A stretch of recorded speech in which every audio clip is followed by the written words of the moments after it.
Welcome. This is live. You are in time for Sports Extravaganza every Saturday from 4 p.m. all the way to 7 p.m. This is a place to be on TV 47. My name is Tony Kwalanda. Thank you very much for making time. This show is about you, by you. I'm just a facilitator. Remember, you can always be part of this particular great show that, of course, covers sports in and out of this particular country in different disciplines. You can talk to us on our phone line numbers. Of course, they will be scrolling below your screen. You can also participate on this show by sending in WhatsApp video messages, 20-second WhatsApp videos on WhatsApp, the number you see on the screen. And also you can talk to us on our social media platforms, on X, on Instagram, on Facebook, on TikTok. Everywhere is available for you. Thank you indeed for making time. We have a question of the day where you need to participate into it. It's a very simple question. We are asking you, what is your take on Harambee Stars incoming head coach Benni McCarthy? What is your take on Harambee Stars incoming head coach Benni McCarthy? You can send in a video clip, 20 seconds, record yourself in a quiet place, send it via WhatsApp. We shall be able, of course, to show and stream it live here on TV 47. You can also call us in live with your opinions, with your texts. You can also send it on 22047, our SMS line. All channels are available to you. Now, remember, later on this show, I have guests as well, all the way from Russia in a very special football tournament for women. Very interesting tournament. We also have motorsport enthusiasts, motorsport personalities in the house who are going to share about the preparations of the WRC Safari Rally. We also have the chairman of AFC Leopards, Dan Shikanda, to tell us why they postponed the Mashemeji Derby. Personally, people from Manda Shivanga, we are glued to our screens for the tomorrow's fixture, but it was postponed. Ako in the house on Radio 47, tutamleta hapa hivi atuambie mbili tatu about that. And also now, just to kick off and start off this particular show, you remember we had the magical Kenya Open Golf Championship 2025 held last weekend at the prestigious Muthaiga Golf Club here in the capital, Nairobi. And being a golfer myself, a social golfer for that matter, not a professional one or an amateur one, Kenya registered very dismal results. In fact, I'm being careful with my words, because if I use very harsh words, I might not be allowed back to play golf. Because on this show, I have the chairman of the Kenya Golf Union, my very good friend, David Ndungu. Karibu sana, David. Thank you, John. I hope I'm still allowed to play golf. Asante sana for making time. Thank you. Asante. We also have Kenya's top amateur golfer, of course, who has done exploits in and out of the country. My very good friend, Michael Karanga, seated next to the chairman. Michael Karanga, karibu sana. He's also the founder of Michael Karanga Foundation. Yes. Iko sawa kabisa. Asante sana. He's Kenya One. We also have the vice chairman of the Professional Golfers of Kenya, PGK. That is Alfred Nandwa. It's good to see you, my brother. Misiku mingi sana. Karibu sana kwa Sports Extravaganza and Cape Media as well. We also have one of Kenya's top professional golfers as well, who definitely I've known since 2009, 2008, my very good friend Eric Oko. Karibu sana. Thank you. Nimekupatia introduction mzuri sana. Ami unaweza sema vizuri baadaye. Karibuni sana, gentlemen. It's good to see you. I know most of you are wondering where are the ladies. We are speaking about the men's magical Kenya Open, so we are gender very sensitive. LET ilitupita tu kidogo hivyo, but we shall be discussing that a bit later. Wacha nianze na chairman wa Kenya Golf Union. Chairman, we had one of the most, for lack of a better word, that was a poor performance by Team Kenya. And yet, of course, looking at how they had been prepared or how they had performed in the previous months leading up to MKO, we didn't have no reason whatsoever why Kenya didn't make the cut to the magical Kenya 2025. From your own gathering, what could have been the problem? Thank you, Tony. Karibu. It was a pleasure to be back here. Karibu. That you can be sure is a question that has been in the golf circles a lot this week. Yes. Because very unfortunately for second year running, we have not had a Kenyan playing the weekend for the magical Kenya Open. This year also, it will be known to many golfers and golf enthusiasts that we had the largest field of Kenyan players. True. a total of 18, 13 professionals, 5 amateurs, since the event graduated to become a main European Tour event in 2019. Yes. And as such, many of us had a lot of hope that at least 3 or 4 of the local players would make the cut and play the weekend. That was not to be. So I think your question, why was the performance that way? We are definitely looking into that, but we know some of the answers to those questions. On the part of the professionals, we know that many of them did not have the build-up that they're used to, which we've had for the last 6 or so years. Yes. Through the local tour, which is the Safari Tour, that is also owned by the union through the Kenya Open Golf Limited. And so in the absence of that, I know many of them went out of their way to find other tournaments to play. They had a number of 1-day, 2-day local tournaments, but many of them also went out. Not so long ago, a good number of them were down in Kilimanjaro for the Tanzania Open. The week before MKO, they were in Kigali. Yes. For the Rwanda Open and several other regional tournaments. So they've been making their own efforts to try and find playing time. But we will appreciate also that the level of competition for a DP World Tour event is significantly higher. And so that tournament playing experience at that level is still not sufficient for most of our players. Indeed. And of course, let me bring in also a top amateur player, Karanga. Karanga, I remember you won. You are just fresh from South Africa, shining in South Africa. You're fresh from Kigali, winning that particular tournament in Kigali. And then that was, of course, just a few days towards the MKO. And so everybody was looking towards you. What happened? What honestly happened? Thank you. Because most people are saying there was a lot of, either there was a go-slow. What really happened? Thank you very much, Tony, for hosting me again here. I want to take this opportunity to thank you. Coming on how we did on the Magical Kenya Open, first of all, I want to say, first to qualify for the Magical Kenya Open, to play in the DP World Tour is a very big achievement from our side. So I think the Magical Kenya Open, I've played like 4 of them, but the expectations from the Kenyans, everybody is looking forward to that one particular tournament.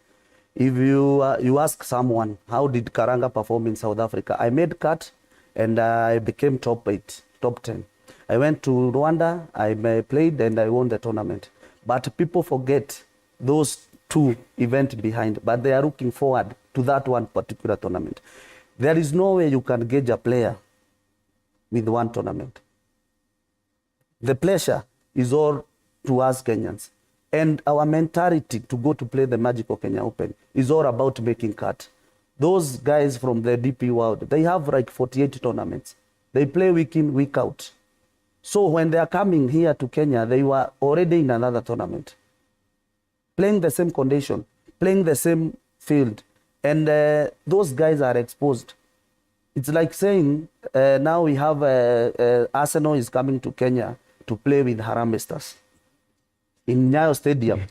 For instance, you say there is a chance for Kenya, for Harambee Stars to win Arsenal because they are playing in Nyayo Stadium. It's their home course, but the skills are different. Those guys are exposed. They are used to that pressure. So what I think is that we lack much exposures. I want to thank the Kenya Golf Union because, like us amateurs, we are lucky. We have been traveling. Courtesy of the Kenya Golf Union. I've been in UK playing the British Amateur Open. I've been in South Egypt. I've been in South Africa playing those kind of level of competition. But they are not still in that standard because that is an amateur tournament played in British Amateur. But this is a DP World Tour competing against the best of the best in the world. But if I tell you, Tony, today, if that Kenya Open comes here, like 4 weeks in a row, I'm telling you, 1 week we will miss the cut. The second 2, 3, 4 days, we'll make the cut, everybody. That's indeed true. Definitely that the consistency, I know being a player, if you have that consistency in playing golf, definitely your results improve day after the other. Let me bring in the vice chairman of the PGK, my good friend Alfred Nandwa. mulipigania, you really fought for slots to be increased, and there was that period just before the tournament, Magical Kenya Open, whereby you had to be in consultation with DP Tour, with of course Kenya Open Golf Limited, until you got those slots. Was that also one of the reasons as to why it impeded Kenyan players to play well? Hapo ndio ilikuwa sababu ama na mnafeel aje kulikuwa aje? Karibu sana. Thank you, Tony. Alfred, yes. First of all, I think I want to thank TV47 and you as a host for giving us this opportunity to come and explain, please, to Kenyans, because Kenyans are asking too many questions on the same thing. So you've given us an opportunity to basically answer some of the questions that we can. And it's true, we had kind of a scuffle between, I don't want to say Kenya Open Golf Limited, because there's an LOC, Local Organizing Committee, that's was in charge of Kenya Open. So basically, we were addressing them as PGK, and it was not between the players and the local organizing committee, but it was PGK having a concern about the number of players who are supposed to play Kenya Open, and we raised the questions. Yes. And yes, after several, exchange of conversations, we were able to get an extra 5 slots.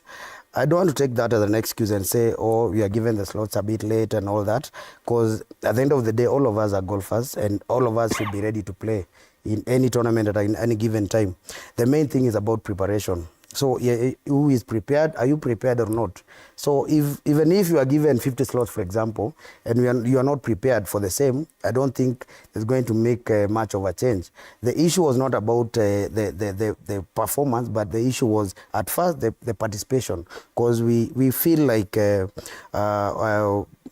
Kenyan government being the main sponsor of the event, we feel like we should be given more opportunities as Kenyan professional golfers, and being taxpayers, by the way, because these taxpayers' money being used to sponsor this kind of an event. So which is very unique, by the way, because in many countries, DP2 is sponsored by corporate world. But in this case, the Kenyan government takes the biggest sponsorship. So they are the main sponsors. So as Kenyan players, we feel like we should be given more opportunities, whether we're going to perform or not. Definitely, all of us want to perform and play well. Anytime we're entering to a competition, no one wants to lose, no one wants to become number 2, but it boils down to preparation. Were we prepared or not? So, to answer your question, Tony, the fact is that it's not about the time that we are given, the slots, but it's all about preparation. To be honest, we haven't played, as the chairman has said. We haven't played the Safari Tour, I would say. Last season we didn't play. So for that, and even the last season but one, last year but one, the season was not complete because we played only 6 events. Starting maybe, we started I think in August, we finished in February. So there was no ample time for the season also. That is previous year, last year but one. So I would say the last 2 seasons, we haven't been able to play golf competitively. And that's one of the reasons why we are not able to perform. Again, we have had several players like Eric here who have gone out of their ways. They have looked for tournaments outside Kenya to go and play and participate. There is Uganda, there is Gabon, there is Tanzania, there is Rwanda. All those events are at least 72 holes events. But again, the caliber of the players you are competing with matters a lot. Indeed. For example, the Sunshine Tour, the DP Tour are very consistent in terms of course setup. They have to maintain a certain standard. For that player who is playing for 8 events, or for more than 40 events, more than 25 events, that guy has got 25 opportunities to do the same thing on the same kind of, almost same kind of environment. Okay. You know, they played Qatar. Yes. Just 2 weeks before the Kenya Open. I want to believe the speed of the greens, for example, to use that one as an example, the speeds of the greens are supposed to be within a certain level, it can be, for example, a certain standard, between, for example, 11 to 12, that is the standard routine for DP Tour. So if they come to Kenya, they want to make sure the Kenya Open, they have almost the same green speeds, and for that reason, the players who have been playing, who are playing, for example, Qatar Open, they have the same opportunity to come and play part well on our greens. Let me take an example with the players who went to Rwanda and play. Eric was one of them, together with Karanga. I didn't get a chance to go and play there. I was a bit late. So these guys, I want to believe and they can attest to that. The green speed they were playing in Rwanda, you can't compare with the green speed we were playing at Kenya Open. They are totally different. Why? Because these are two different events. But when it comes to a DP Tour player, this player knows at worst the green speed will be at a certain level. So they are even mentally prepared. Because when it comes to sport, Tony, and this now applies to before I give also Eric an opportunity. Yes, it comes to this comes to the players themselves. Like there's the internal factors, the external factors that determines the performance of a player. All those things are some of them. The course setup, the environment, the experience, and all that. Indeed, and of course, just to bring in also as well, Eric. Eric, you are also in Rwanda. I'm sure you are prepared. It was just a few days before the event. I was just talking to some golfers, of course, weather experts, and of course, people who have in-depth information about golf, and they're saying the accused players, our local players, that local players don't present themselves or they don't push themselves to the level whereby they can be picked up by either sponsors or be supported to participate in these international events. Is that true or not? And you've been at Muthaiga and playing tournaments at Muthaiga, whether just for social and those events. A layman will ask that question. Muna hii tournament hapa kila siku go Muthaiga. Kwani Muthaiga ilikuwa upside down? Eric. Thank you very much, Tony. I would like to take this opportunity to thank you for inviting me here. Karibu. I've never been to this place. You are most welcome. Thank you very much. Yeah. To me, all I can say is that there's a lot of things that we really need to do going forward. Yes. Muthaiga is the same Muthaiga, but as my vice chairman said here, is that the preparation and other things. I was in Rwanda. The condition is different, as you heard. Yeah. But one thing that I know is that the way we prepare ourselves for the major competition, Tony, I can tell you that some of us have gone outside so many times just to get that kind of exposure. But even if you come to Kenya, you come back home, it's only one tournament. You know, it's a tournament that is something, it's like life and death. So it's become very, very hard for us to participate because all the eyes are on you. They want you to participate and to perform well. Like me, I can say that I've been practicing and playing outside a lot, but I didn't qualify in the first place. I only went and made my way through Windsor. So it was a sort of short notice, which can also lead to failure. You're going to underperform because there's a lot of pressure. You're trying to engage the sponsors. You have also like 3 to 4 days. But if we can also have a tour that can run in Kenya, let's say if we are able to have like 10, 11 tournaments a year, we'll be okay. But this tournament we need to have tournament that can be similar with the standard that even if you are to play at Muthaiga today, we actually can talk to the Muthaiga, whatever the committee so that we are also going to play on the same condition that can relate to the DP World Tour tournament, so that the greens can be the same, all the setup, so that when it reaches next year, we don't need to complain again, oh, the greens were slow and these ones are fast. You know, as a professional, you're not supposed to complain about the speed of the green. Once you're a pro, you're supposed to go outside there and make your way. But now, we lack tournament, to be honest. We have to go outside to find a way for you just to keep on playing. You have to be competitive. Otherwise, even if you bring this tournament next year and there's nothing happening here local, it's not going to change anything. So the first thing is we need to have a tour. If the tour can start even for, let's say 4 million Kenya money, we'll get more people will come from outside. And we need to play this tournament at least twice a month, once a month, and you will find Kenyans are making cut in the Kenya Open. This time around we had a good number. 13 was good enough. But to be honest, there were no tournament before. So the preparation for local pros was zero. You know, we have people who cannot go outside. So if you're not able to go outside, that means even if you qualify to play in the Kenya Open, you're only going to wait for the Kenya Open to come. But is it good enough? It's not good enough. So we just need a tournament that can run within this country so that it can also help the local pro to participate and perform well. Then another thing, yes, this is to the chairman. Yes. Since we have Kenya Open, it's being organized within the country. Yes. And they are able to get $2.5 million. Why don't you take, like, let's just take 50 million, only 50 million, and put that money aside for local. Let's play for maybe 240 million.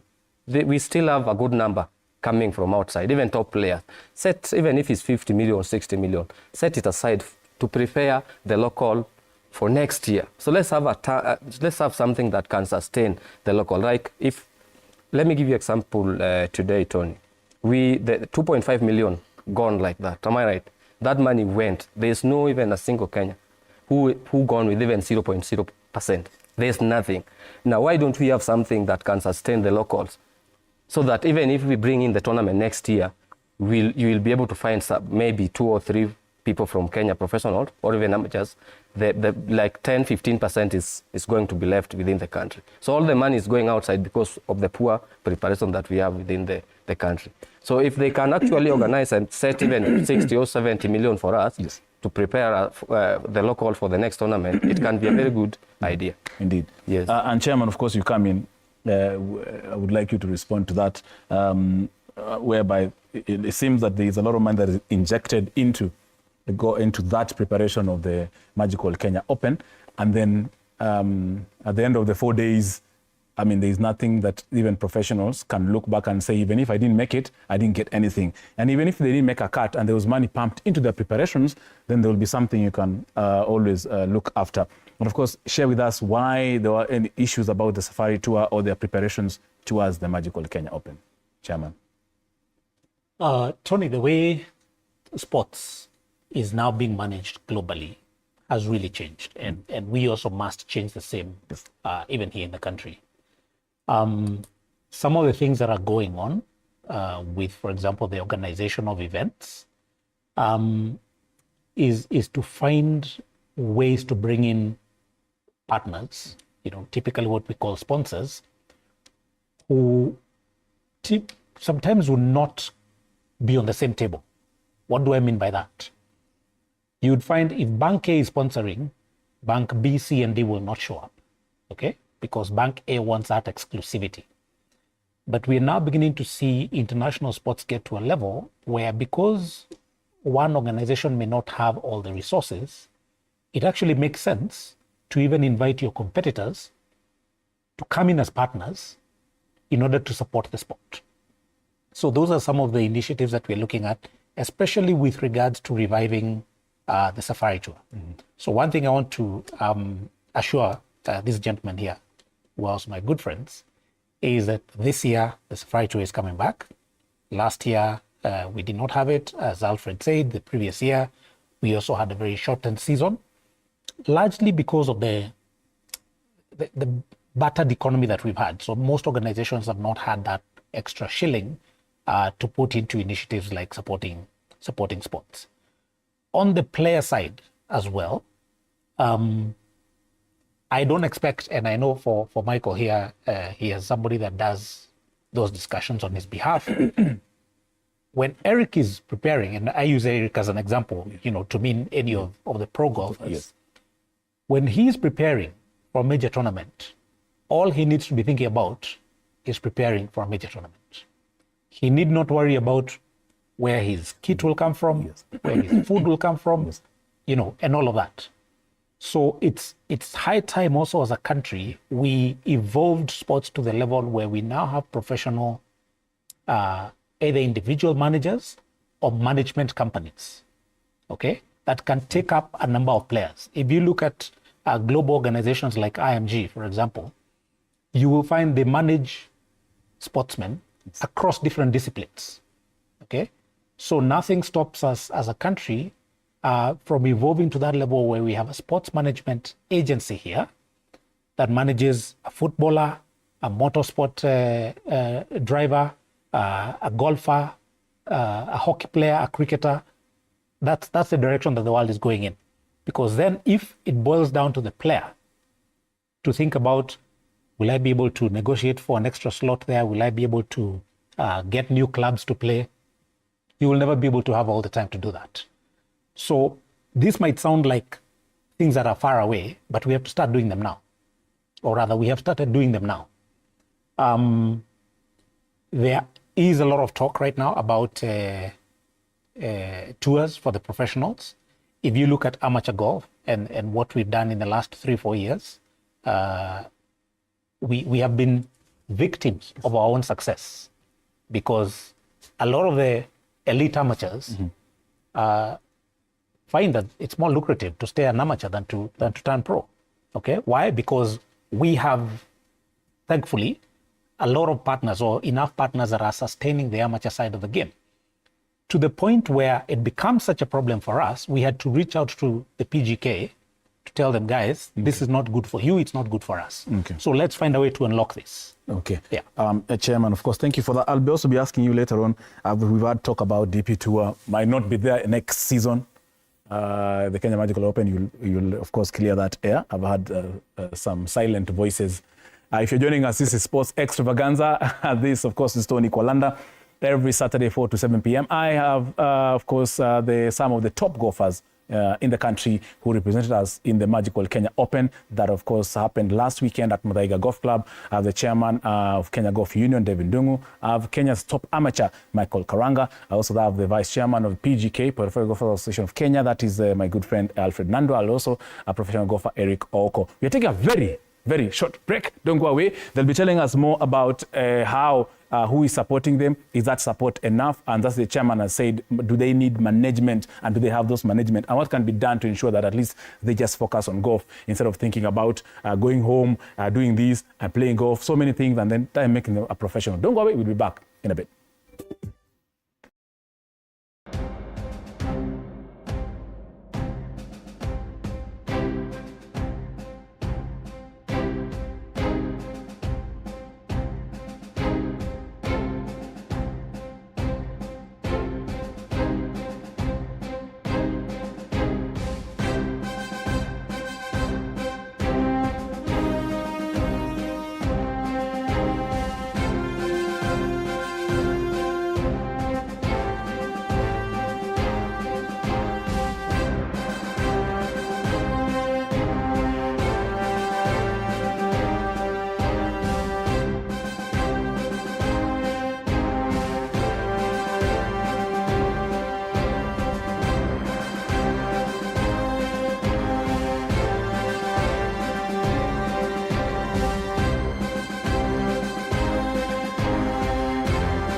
Welcome back. This is Sports Extravaganza. Thank you for staying with us all the way from 4 p.m.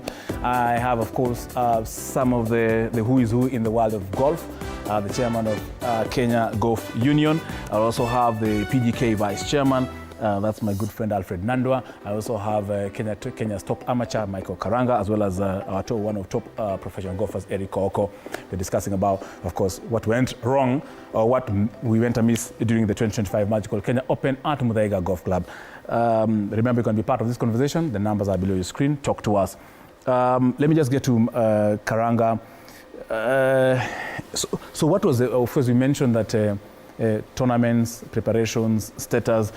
Do you think the professional status of Kenya in golf is there, or we are just playing golf for the sake of golf?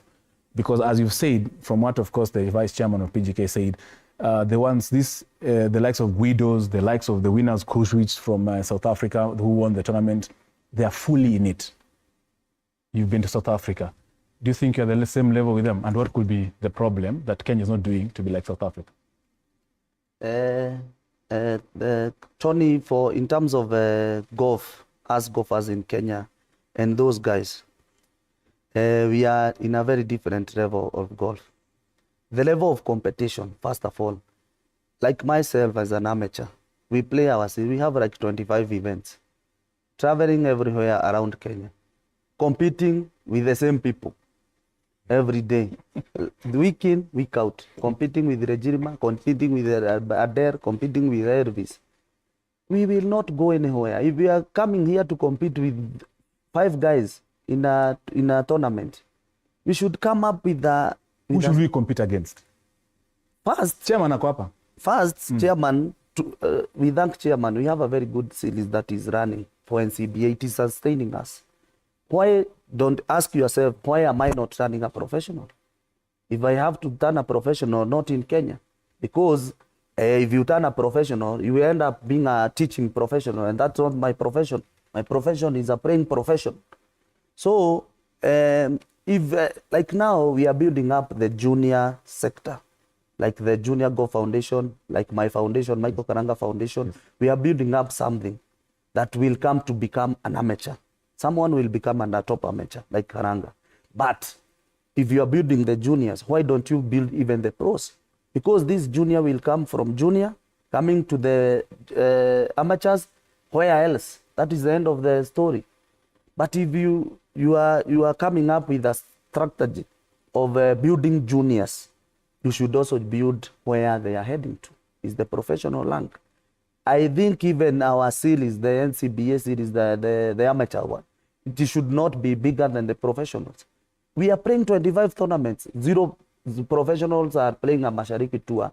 Same money, playing for the same money. Actually, lower prize money than even the amateurs. So when you tell me to turn pro, it's becoming like I'm going down, not I'm going up. So we should have a tour that it is making a lot of sense. When I turn a professional, I will run a raving. You know, if we have a good series, we can negotiate with those Sunshine Tour.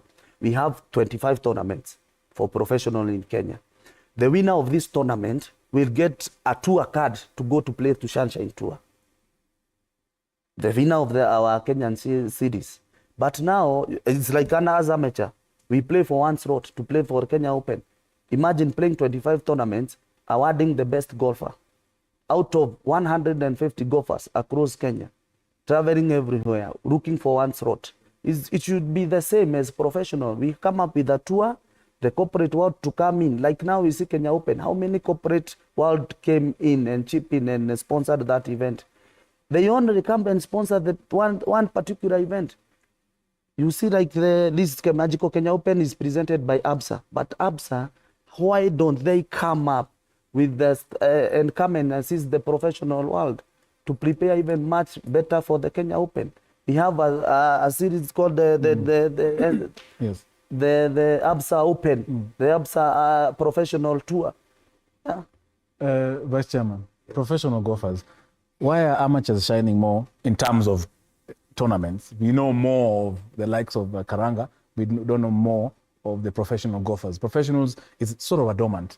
What needs to be done? Is it, what have you done as PGK? Yeah, thank you, Tony, again. You see now, golf is a very unique game. It's by the nature of itself. The pyramid of golf, if you look at international world, looks like this. So this means the top here, there are few people, but that's where the money is. But now we don't look at it that way here locally, unfortunately. And this one is mainly because I think the corporate world has not been able to appreciate the market that is there in golf, in golfing fraternity. And until the corporate world is able to identify or to realize that there is market in golf, then they come to sponsor professional golf and actually make it a game that people can make a living from. Then it will be good. Because now amateurs, NCBA have actually, through KGU, and I really applaud KGU on that one because it's the initiative. They negotiated that, and NCBA were able to buy the idea, and they gave them a series. Us as professional golfers, in the first place, the numbers. The sponsors want the numbers. We are very few, so to speak, because we are active 70 professional golfers in the country. And if you go to amateurs, there are more than 18,000 amateur golfers. So even if it was you as a sponsor, you want to market your product, you go to where the numbers are. So for that reason, we have, through the KGU again, because they are the people with the numbers, we have to negotiate for PGK to get sponsorship. And that way we can only like talk to the sponsors and tell the sponsors, look, we have 18,000 golfers. By the end of the year, we want these 100 golfers out of these 18,000 golfers to be professional golfers. So out of the 70, by the end of the year, we'll have 170 golfers. That way, maybe a corporate or a sponsor will start looking at it in that light, and they'll start seeing numbers, basically. And that's the main way we can only be able to get something at the top here, at the top of the pyramid, where the professionals are sitting. Indeed. Yeah. And Eric, of course, as the point was made earlier concerning, we do a lot of tournaments, and then we just get one. Of course, what Karanga was mentioning, that there's all this series and all, and then we just have one. What do we need to do? As in, talk to us, because somebody will be listening. The chairman is here, of course, other stakeholders are here, the corporates are also watching. What do you think, in your own opinion, that needs to revive? I think, to me, what Karanga said is really making a lot of sense, because you can't have a field of like 26 or 27 tournaments a year, then you're only selecting one. You're only rewarding one person. It doesn't add up, to be honest. So since chairman is here, he had what Karanga said, we are also supporting.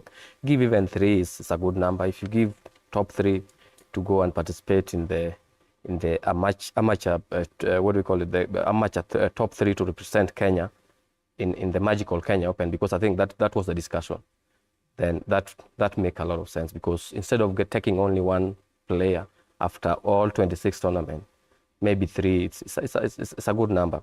But now when you come to the professional side, we are playing for money. And when it reaches a point whereby you're playing for money and it's only once a year, Tony, it becomes very, very hard. But I believe in the future, things will change, because as you can see, a lot of things are changing right now. The same way amateurs are also having a lot of tournaments. We pray each and every day that things will change. And being a pro, by the way, you are supposed to be a pro, whereby if someone tell you today, Tony, Alfred is a pro. It's a pro who is able to cater for his own bill. You are supposed to earn a good coin. You are not supposed to be struggling. So the reason why these people, they don't want to turn a pro is because even after you turn a pro, what are you going to do, as Karanga said? There's nothing up there. So the first thing, even if you are going to build the juniors, build the junior. After the junior, they go to elite amateur. After the elite amateurs, you can only go to professional. So if up there, there's a lot of stake, Tony, everyone would want to turn a pro. Right now, we have the less number. We are few because no one wants to turn a pro. But if you have something up there, people will be running, oh, let me turn a pro, there's good money. Honestly, professional golfers in this country, we are struggling. We are struggling to put food on our table because of lack of tournament. But to be honest, things are opening up. And as chairman said, they are going to do something about it. Let's have something that can sustain the local professional. And with that, you'll find a lot of Kenyans professionals are making cut. Remember, we had current masters. 22 Kenyans played on that current masters. Do you know how many made cut? There were more than, I think, 6. 9 actually. That's a very good number. So let's have something that, even if you're going to participate a lot of, like maybe 15 or 16 pros, you will find that a good number is making the cut because of the preparation. So we just need to go back to those are the things that we need to. Chairman, the golfers are, I'm sure they're just trying to be kind to you, because you are their leader, but you can hear their cry. Of course, I'm sure it's very loud enough to your ears. I'm sure you're aware of that. What are the next steps? Because, of course, they need to put food on the table. And if they're not able to put food on the table, they will not focus on the sport. And also, as we share into that, the DP Tour, do we still have it next year? Because we're hearing stories about it not being there or it being there. And then shed light on what transpired between DP Tour, LOC, KLOG in terms of slots. What is that? What are slots? What do slots mean? Those are many questions, Tony, but I'll do my best. Please, in the shortest possible time. Capture the best Please. answers in the shortest time possible. Yes, please. In terms of what is being done, early in the week, we as a union shared a commentary about what it is that we're doing, because this question gets asked a lot of times. Every MKO, at the end of every Kenya Open, the question is, why do we have the same result? What are you people doing about it? We have been going through, and we've seen this even in other sports, a regeneration of the players. And I'm not saying this to mean that, Michael Karanga cannot win MKO, Alfred Nando cannot win MKO. Of course they can. They still have the opportunity. It's a tall order, and there's quite a bit of work to do. But Eric, I think, is the one who's mentioned about the work that we're doing with junior golf. Apart from having the Junior Golf Foundation, whose primary mandate is to broaden the base, to bring in more kids into the sport, 2 years ago, we introduced a program called the High Performance Program, which has less than 20 players, all of whom are below the age of 22. Okay? And some of what we've seen this year, for example, we had a 15-year-old boy who was part of the Kenya amateur players that were playing in the MKO. And there are several others like him. I'm sure if you talk to these guys, they've played with some of them, and they've seen the kind of talent that we bring out in those kids. And I expect that high performance program, exactly what Karanga is talking about, you're not only preparing them at the young age where you have 13, 14, even. I mean, we have the youngest player in that program who's 12 years old, beginning to understand how to manage their game in terms of practice, in terms of strength and conditioning, in terms of psychological preparedness, in terms of the technical aspects of it, taking your statistics. Not just golf, but all sports today are based on data. And so these kids will then graduate to become the elite amateurs and then move on to the pro ranks. So there is a plan. We're not just sitting back twiddling our thumbs. There is a plan to ensure that over time we have enough throughput of players going through that program. Is there or is Kenya Open next year part of the DP World Tour?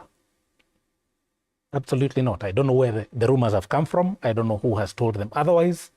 I can say authoritatively, because I sat in that meeting exactly a week ago today with the CEO of the DP World Tour who was here during the Kenya Open. And they love this event. They love the Kenya circuit. And there's nothing they would want more than for us to continue being part of it. And so as far as we are concerned, as part of KOGL, who is the owner of the event, NDP World Tour, the event still continues to be part of the series. There is obviously quite a bit of work that we have to do this year to ensure that continues. So there's zero reason to think that it's falling off. I know part of it has been linked to the challenge we had with the LET event. The structure of the Ladies European Tour event that we hosted here, which was a Magical Kenya Ladies Open, and the structure of the Men's Kenya Open is very different. Yes, they are similar events, but the promoters are different. The agreements within which both events run are very different, and the contracts were held by different entities. Okay. But for now, there is absolutely no basis for the rumors that MKO is falling off the DP World Tour calendar. Okay, yeah. Thank you, Chairman. Karanga, in 1 minute and 30 seconds. Of course, you have partners, you have sponsors, you have people who push you, you have people who support you. Do they support you fully? Of course, we have to make it professional, because you have to be professional. Do they professionally support you? Yeah. And I'm sure you know what I'm talking about, Karanga. Yes, I 100% they support me. I earn a salary of wearing a brand. This is a shop and deliver, but it's a company trading as Betika. So they believe in my talent, and actually it's all about giving them mileage. You can't be just being sponsored and you are not delivering. So I want to thank Shop and Deliver, Trading as Betika, for their commitment and support throughout the calendar, and even some going outside Kenya to go and get some exposure. I don't take it for granted. Sure. Yeah, because even some of us here are looking forward for sponsors, and I'm just one of the luckiest man being sponsored by Betika. And not, like in Kenya Open, we had another corporate sponsor who came in, NCBA, and also they are promoting golf in Kenya, and yeah. That's so. Nandwa, in 1 minute, PGK Vice Chairman. I know there was some sponsors that are competing brand that came in. These brands have the ability to come last minute to sponsor you in the last tournament. Are they there with you long term? Ama tu mnavaa tu sahi alafu miezi tatu next mnakauka? Oh, thanks. And what is the arrangement? In 1 minute and a half. It's a company by the name Macau Entertainment. Trade name is 9UBet. It's a betting firm. This company is still actually very new in the country. We are yet to launch it. And we, 2 or 3 players, I don't want to mention names, we have an agreement with the 9UBet. First of all, we started with a 1-year contract, which we agreed some of us are going to play locally and some of us are going to play internationally. And depends on the type of the agreement you took. So it's a company that it has come to support, and as you saw, within a very short notice, we went and requested them to sponsor the qualifiers for the Kenya Open, and they were able to give us 1.1 million. That was very, very, very good of them. And that tells you they're here to stay and they're here to support the Kenyan golfers and professionals, to be precise. Very good. Eric, is there hope for golf? Someone who's watching back in Nyalugunga or in Oyugis, is there something hope for golf? Because at the end of the day, people play golf to put something on the table. Yes, there's a lot of hopes because golf has gone all the way to Mashindani. So there's a lot of support that are coming from even the government and schools, those ones are, up countries. There's a lot of hope in this country now that golf is going to be big and it's growing. Like the number that is there now you have a very big number. And in terms of support, if there's one person that always, this guy has supported like more than 70% of golfers in this country, professional, whether amateur, Betika. I've also been supported by Betika. I've been traveling a lot outside Kenya, West Africa. Everywhere I go, Betika, they always give me a ticket. So we just do a budget. They sponsor like 6, 7 pros. We go outside. Then I also have one white man who lives in Dubai, and another one from Denmark. If I tell them that I have a tournament that I'm going to play, they always support me. And these people have supported me big time. And Betika has become like our godfather. Those are the people who supported me during the Kenya Open. And even if they are going to say, Eric, we are not going to give you something, but I want you to wear my brand, I was not going to say no. These are people, they have done this several times. Ever since I started going outside, these Betikas, they always supported me. So these are people that I don't take that for granted. Okay. And I would also like to thank the chairman yes, of Kenya Golf Union that just take your time, but please give us the best so that the people who are coming, the juniors, will get the best future. Okay. And you can leave a legacy. Leaving a legacy is go and do something that people will remember you with. That is the only thing I can say today. And thank you very much, Tony. Okay, Yeah. so thank you, Eric, for that. Yeah. And of course, as we wind up, in 1 minute, under 1 minute, Chairman, because I know I need to follow protocol. I'm a golfer, so I lazima chairman, the chairman amalize mkutano. Notable successes that you might pick from your, your reign and what you're looking forward in 2025 in a minute, less than a minute. Thank you, Tony. I think we've, number one, been able to solidify some of the gains we've had over the last few years. I just talked about the air performance program that we are running. It's supported by the RNA, which is a global governing golf body. We've seen a lot of successes of that program because it's something they do Africa-wide. Yes. To just professionalize how we bring up new and young players. Yes. We've seen more and more clubs want to be part of the National Amateur Series. As Michael was saying, in fact, the number he quoted, 2026, yes, was a number of events that we had in 2023. Yes. This year we have 31. And that is just a testament of how clubs are finding it more valuable for them to want to come in to be part of building new talent and developing better golfers.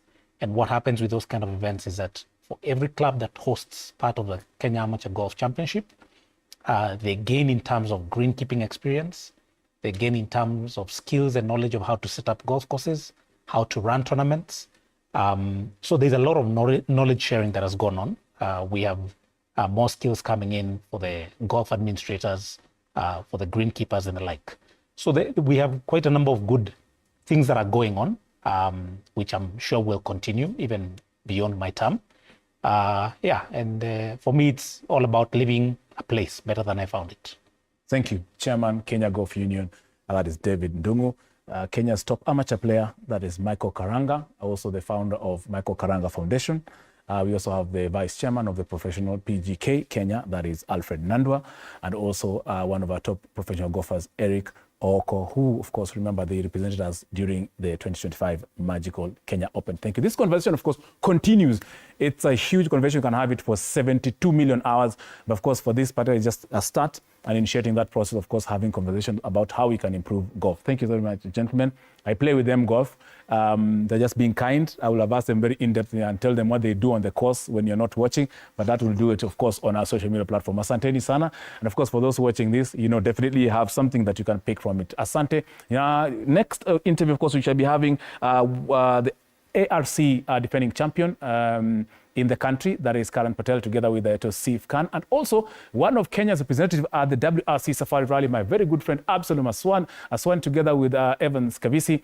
Amekuja pia na part of the crew that will be representing and, of course, taking us into the thrills and spills in Nairobi and Naivasha. But before that, my colleague Duncan Mutua was able, of course, to take time and interact with some of the drivers who are preparing for the WRC Safari Rally, which is the third round of the World Rally Championship, will be held on the 20th to the 23rd of this particular month in Nairobi and in Naivasha. Duncan, take it away.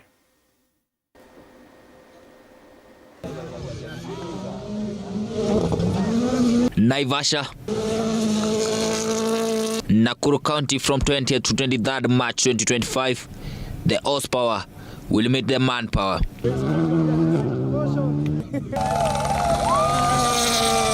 With just 24 days remaining for the World Rally Championship to take place in Kenya's Nakuru County, drivers are getting ready. KCB Racing Team driver Nikhil Sachani and his navigator Deep Patel have intensified their preparation for the third leg of the World Rally Championship Safari Rally. So we were just here out to feel the car, do some suspension settings, and just to get an overall gauge of what needs to be done just in preps for the safari. The test today is the only test we're going to do before the rally.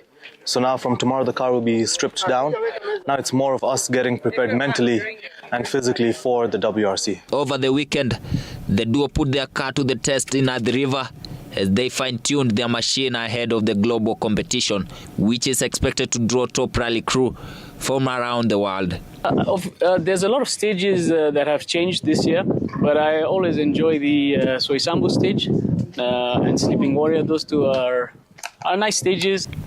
Nikhil Sachania, the only paraplegic driver in the World Rally Championship calendar, recently acquired a Ford Fiesta Rally 3 and will be racing it at the event, having previously driven a Mitsubishi Evo X. With the Evo, it was more of, I need a very long straight to get to our top speed, and that takes quite a time. Whereas this, you're always on the power, and the car it just wants to go. So it's a very, very different drive from the Evo. So yeah, we hope to be a bit more competitive this year. The power is absolutely intense compared to the Evo. We have things like anti-lag in this particular car, where you're coming in and out of a corner, the turbo is already spooled up, and we have a sequential transmission in here. So Nikhil is able just to click forward or back, right, to change gears, which made a whole world of difference compared to the Evo, where it was just a standard automatic transmission in that. Several international drivers are expected to participate, including WRC reigning champion Diori Novo, Hoytenak, and Andrew Formax, among others. This championship will be the third stop of the WRC calendar, following the Monte Carlo Rally and Sweden events. Duncan Mutua, TV 47 Sports.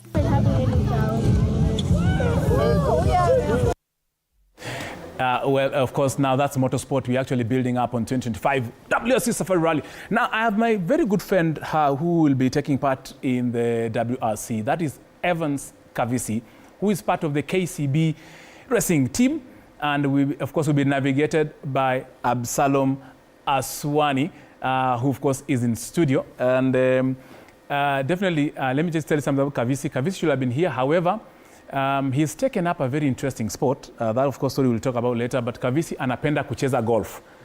Yeah, and of course, that's the reason why we are having golf earlier on. So I can tell you that when Kavisi is not in the cockpit, he is on the fairways and putting. So I'll need to find out from Kavisi which handicap anatumia. And of course, I'll be requesting for a round of golf to see if I can beat him in a cockpit. However, just talking about cockpit, I have the people who actually pull strings, who actually pull gears, who pull pace notes, who change tires, who read pace notes. You can imagine reading a book or a novel in form of reading pace notes in a cockpit, in a car that is driving at about 300 kilometers per hour. I have them here. I have the Africa Rally champion, ARC champion navigator, my very good friend Tosif Khan. Karibu sana. It's good to see you. Thank you for coming and TV47 Sports Extravaganza. I also have a gentleman also who is also salivating and looking forward to toppling and getting Karan Patel and Tosif Khan from the helm. That is Absalom Aswani. They're here, of course, trying to see if they'll make themselves the top in Africa together with Karan Patel. That is, of course, Absalom. Karibu sana. Thank you very much. Representing Kavisi. Kavisi una representiwa na ndugu yangu hapa hivi. Then, of course, we have the crew, one of the crew members from the KCB racing team. He is my very good friend. I have known him since 2008. I remember during the days when I used to do rally together with Mzee Wakazi. Aza Anwar, who introduced me to motorsport in depth. I used to meet my good friend Mugo. Karibu sana. Thank you. It's good to see you. He's still in motorsport. He will be telling us how the car is prepared, which car they are preparing, what is the issue, have they tested it. That, of course, details will be coming up in a few. Sijui kama unataka tupige break ama tunyoroshe. Now, let me just get into it, Tosif. When I saw the list, of course, of the entry list of the WRC there together with Karan Patel, recently, of course, sponsorship by KCB, who have been with you since, I remember last season, and I was also interviewing you at KICC, preparing with you in Naivasha. How are we ready? How is the car? How is it breathing? And are you, when is the last time you're testing it, or you're just waiting for shakedown? Well, first of all, thank you to KCB for sponsoring us once again and believing in us. We just tested last weekend. So we have done a full overhaul on the car. You know, after every season, the car is stripped down to a shell. And we just tested last weekend. Everything seems good. So no more tests. I think we are all set and looking forward to the event.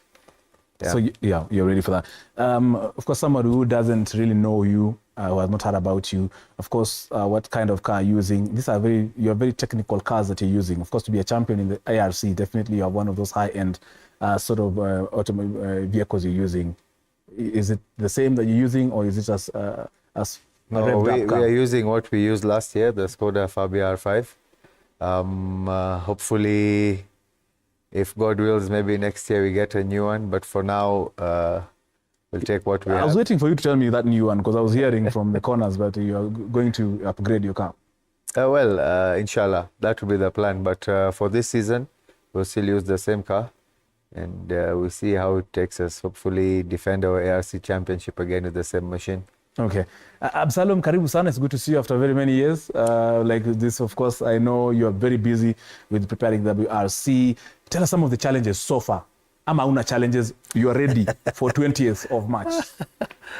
First and foremost, thank you very much for having me on TV47. Karibu. And also thank you very much to KCB for filling us, or for allowing us to make the roads in the city and Naivasha, bushes and all places.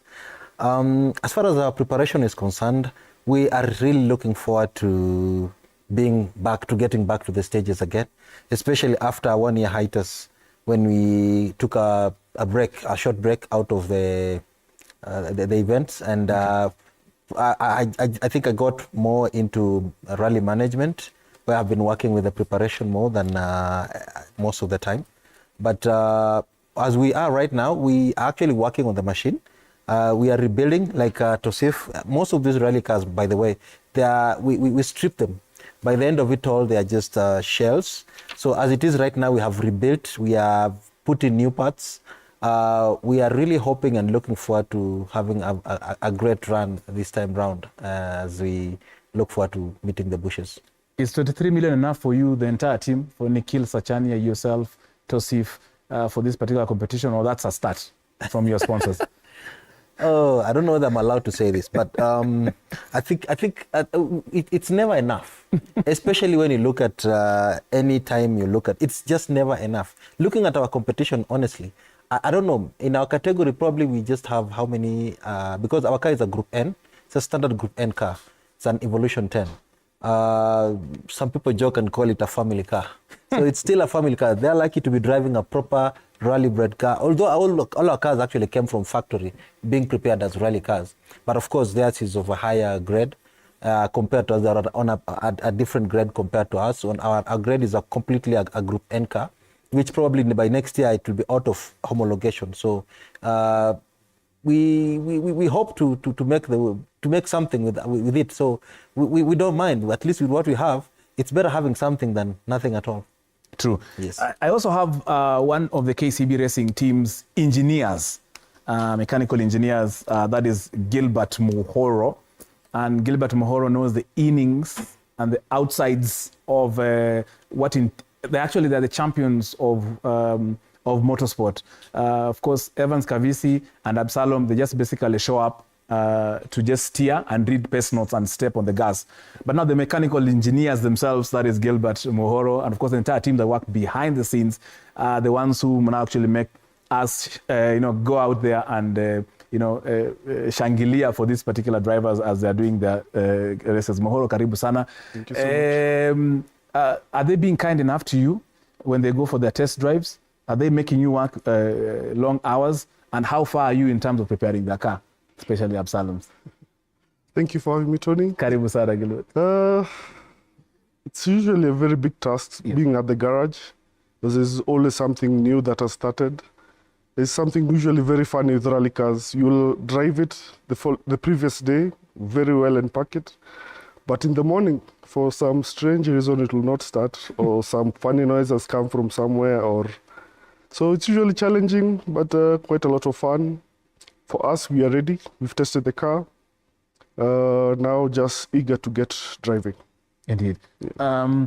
Tosif, I know Karan is very busy right now doing the theory work of WRC Safari Rally.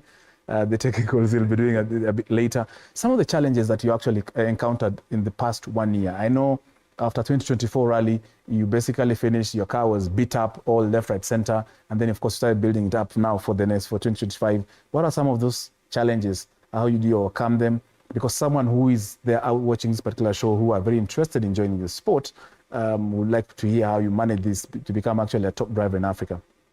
Well, it all boils down to preparation. The event is one, half of which you could say at the garage, how your mechanics and your engineers prepare the car. Some of the challenges you face, obviously, is at the end of the season, the car has gone through a lot of beating, so stripping it down to a shell, it's stitch welded, and we respray our car again, and then all the parts are checked. The gearbox is opened, the engine is overhauled, the diff, all these parts are overhauled. So now come the new year, everything put back together is all new. Yeah, and ready for us to race. So a lot of expenses, financial strains, but again, we are blessed and lucky to have KCB on board for believing in us, and we hope to do them proud. And for guys who want to start the sport, you always start, small. Something you can afford, as Absalom mentioned here. A family car is the way to go. And he also said that next year the homologation is expiring, so maybe they could buy our car and we could get a new one.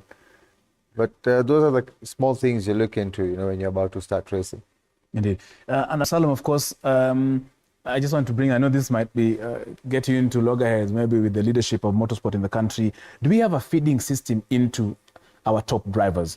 Like in Kenya, do we, I've seen this from 2009 when, of course, I'm doing motorsport. We just had almost the same sort of clique or group of people or individuals who are actually supporting parents who support their children who are taking up the sport. Are people doing motorsport on their own? Like they're just up, or what are we missing as a country? Being a very popular sport, but it has so much potential. Thank you, Tony. Thank you for pointing that one out, actually. This is some of the discussions that we're having with some of my friends, and some of them are bragging of being second-generation rally drivers. Yes. Some who are first-generation rally drivers, like myself. I am a first-generation rally driver. Yeah. I was hoping that maybe I could have people after me to come over and pick up after me, but, well, we'll see when time comes. Yes. Currently, actually, if you can remember, in the last week, yes, there was a very big event that happened, an autocross event that happened in Whistling Falls. And there were quite a number of entries, 40 cars, over 40 cars. Actually, they had to cap it up at 40. Otherwise, the entries could have been, there was actually a lot of cars that were supposed to come there. But if you look at those people who are there, most of the drivers there, we had new entrants in that. Like, for instance, a former rally driver, Charles Hinger, a well-renowned driver, who was, for the first time, he was having his son, Michuki Hinga, yes, driving his dad's car. And with this, we are seeing a new thing happening now. Not only him, Sushil Gohil, he has his son, who is Neil Gohil, right? Gohil, yes, who is also performing and doing very well. Besides that, we are having, I think this is Kadivane. Kadivane is Ben Mushemi, the late Ben Mushemi's son, yes, who is also picking up and bringing up this whole thing. So by and by, we are still seeing some of the new entrants into these sports, and they are doing very well. And I can really promise that in the near future, we are going to see something like, maybe I can predict in the next 2 years, we're going to have a new, fresh impetus into this whole thing. So probably we are in that grooming season, because a lot was happening in our leadership even as of right now. There's still a lot happening, and we believe maybe when this happens, it is actually to the betterment of the sport, so that we can actually get to learn and see where we are going wrong, and then we get to learn and see what we can improve. So I think that little gap, or the bigger gap that happened, allowed maybe like I can call it in Kiswahili, they say wakongwe, yeah, the big wigs of sporting in motorsport then to take a rest and take a bow, and maybe it allowed the younger ones to grow, to get into the sport. Because even right now, we have other people like Eric Bengi, who actually has his boys who are actually getting into the sport. Okay, they're doing the autocross. So Tinashe is a second-generation rally driver who's being navigated by the mother, and thankfully they're also being sponsored by KCB, which we are seeing this being corporates actually coming up, and I'd really urge more corporates to get into this sport so that they can drive more talent, because we have a lot. Actually, our name is getting out there. Hosting a WRC event is not a joke. So we really need to be out there and making, because we have boys who can really do this thing. Indeed, true. Yes. Gilbert, I know you've been in motorsport all these years. Why haven't you ever taken up maybe navigation or driving, or have you done it, or you only just do it during training? And what could have made you stick to the kind of profession? And this, of course, is on a light note. But however, I'm very just curious. You've been in motorsport all these years. I found you in it. Why haven't you not made it into driving? And I'm asking this because someone might be in motorsport and they're thinking just about being a driver, or being a navigator, or being a marshal. Yes, somebody will be very interested. Just as we said, motorsport is a wide, and anybody can make entrance into any position or situation. Thank you, Tony. It's always been a dream to either get behind the wheel or navigate. But since I joined motorsport under Azano, he's really groomed me into the management, how to take care of the car. So I've really stuck to it, and most of the opportunities I get, guys really need that help there. So I find peace and joy helping guys at least achieve their dreams, make the dreams possible. Yeah. Right. Tosif, yourself, I know you're a co-driver. I know rally drivers, when we hear a navigator is basically a co-driver. In case Karan Patel gets tired, in the Skoda Fabia. Definitely Tosif will just pick up the steering wheel and drive, and of course Karan will be reading the pace notes. Has that situation ever happened, Tosif, in the cockpit? And would you like it to happen? Well, it's never happened. Yeah, I would like it to happen. Yeah, that would be great. I'm not wishing him bad that that happens, but I'd love that to happen. And we'll see how I manage to drive. But you know, they normally say co-drivers make better drivers than drivers themselves. Maybe it is true. But if you put it out there, Piers Dakin used to navigate Leroy's, and now he's one of the top classic drivers. Yes. So I guess we have an example there. Yeah. Indeed. Something about Karan Patel that we don't know. I know when you're in the cockpit, the comms that you have are only limited to you inside there, maybe sometimes also just to the people who are in the technical area, maybe in your service team.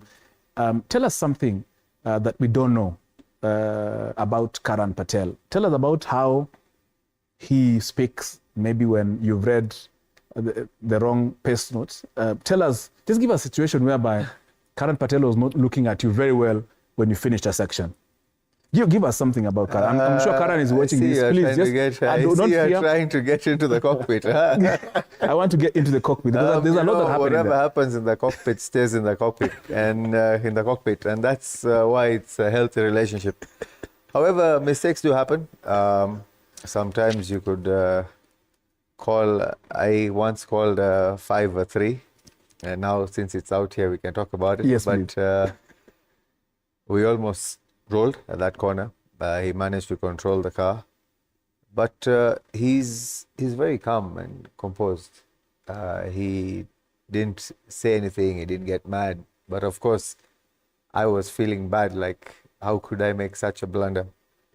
We just moved on from there, and we finished the rally, and that ended. So he's quite calm and focused and composed. Even at times he could be in the stage and I'm reading notes. He's so quiet and so focused. He never responds to anything. I even have to ask him, "Are you okay?" He'll just say, "Okay, yeah," because he's in his zone. Yeah. So I'm really blessed to have actually a driver like him who's really calm and composed. It makes a big difference to us co-drivers. You know, you actually feel safe in that area, whereby maybe you have some drivers who you make an error and he's going all out on you, which I find is not healthy, because automatically you put the co-driver under more pressure. Yeah, mistakes happen from everyone. We don't go out there saying the driver made this error, but a lot of times you'll find when a driver makes a mistake, he wants to blame the co-driver. There are times you come around corners and you watch people's videos, the driver is all over the place, he's lost control. That's not the co-driver's fault, you know. So I guess, or I believe the relationship I share with Karan is really very healthy. There's no blame game. Whatever happens in the car stays in the car. That's why 11 years going strong. Well done for that. Absalom, will Kavisi say the same about you? And will you say the same about Kavisi? And do you feel safe when you guys are in that cockpit? I think like what my teammate said here, it is very true actually. Like what he said, what happens in the cockpit remains there. There are times when I can only, maybe some of the few things I can always remember. There's one time we were doing the classic rally. It was normally very tiring, and it was not a bad moment. But I can remember there's this time we came off our corner, I think those sides of Voi, because we were headed to Mombasa from Nairobi, Nanyuki, going all the way to Voi, and then through Voi and then all the way to Mombasa. And we came through a corner, and it was very, very, very interesting that it was a corner and there was a jump off immediately after the corner. So when we came through the corner, I first saw I had read the note. But because, you know, with the classic, the notes are not the same. They're not pace notes. Those are tulip notes, and they're danger notes mostly, just alert you what is coming and the interdistances. So that's what was happening. And then when we came off the corner, I saw a drunk. Either it was a drunk or a madman. I don't want to call you a madman, but somebody who's... Because in such cases, I had to look at it that way because, I mean, that was crazy. And this guy was right stuck in the middle of that corner. And the car was coming too fast. You know, you can't do anything after that. Yes. So we came in and I don't know what happened. I just froze because I knew what was going to happen. Evans also saw it and he almost froze. So the car took the jump. And then I remember us looking at each other, and because we couldn't talk. We couldn't talk because we were looking at each other and hoping that this car will somehow land on its four and then we'll proceed. But then we went into the bush and then came back. I remember I didn't call another note after that. We kept quiet and then he was like, yeah, let's go. We know what happened. I mean, there's still been a moment for us. But in this other side of our normal now fast rally car, I think we have not had those moments where we've had such issues. It's just a matter of because we air, most of those issues happen, we air them out during recce. So maybe during the event, maybe just that sometimes I tell him, hey, don't do this. And then when he finds himself under such conditions, he would mostly like, hey, I'm sorry about that. And then that's okay, we understand because it can happen. There are times when I would say right instead of saying left. And then again, it is like, whoa, what was that again, you know? But then it works. But we understand, we work with each other because I would go back and then we correct it. But then like you said again, for me, I have a problem, I think. Whenever I sit with the driver and he talks, I lose him. I lose my notes. So the drivers I sit with, actually, most of the time they behave. They keep quiet. They only talk to me once I've asked them to talk to me. If they talk before then there is an error. I lose myself. I lose my notes completely. So I really need a focused driver. And Evans has really played a very, very good driver at that.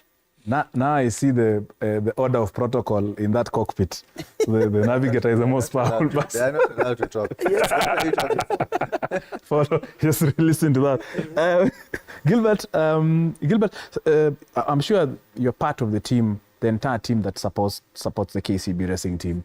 Would you just kindly just take us through in a summary of who does what and when? And of course, you can name the names because you know they are watching. They'll be very happy, of course, to hear that you actually was able to appreciate and acknowledge the kind of work they do. Specifically, who they do, how they do it, because so that someone can have a view of what happens behind the scenes.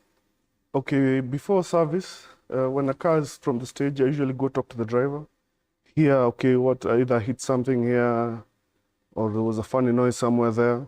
So in a team, we're actually like 4 people, and each person has his own corner that he's supposed to, like the right, left. So like for our team, we have a guy called Mayaka.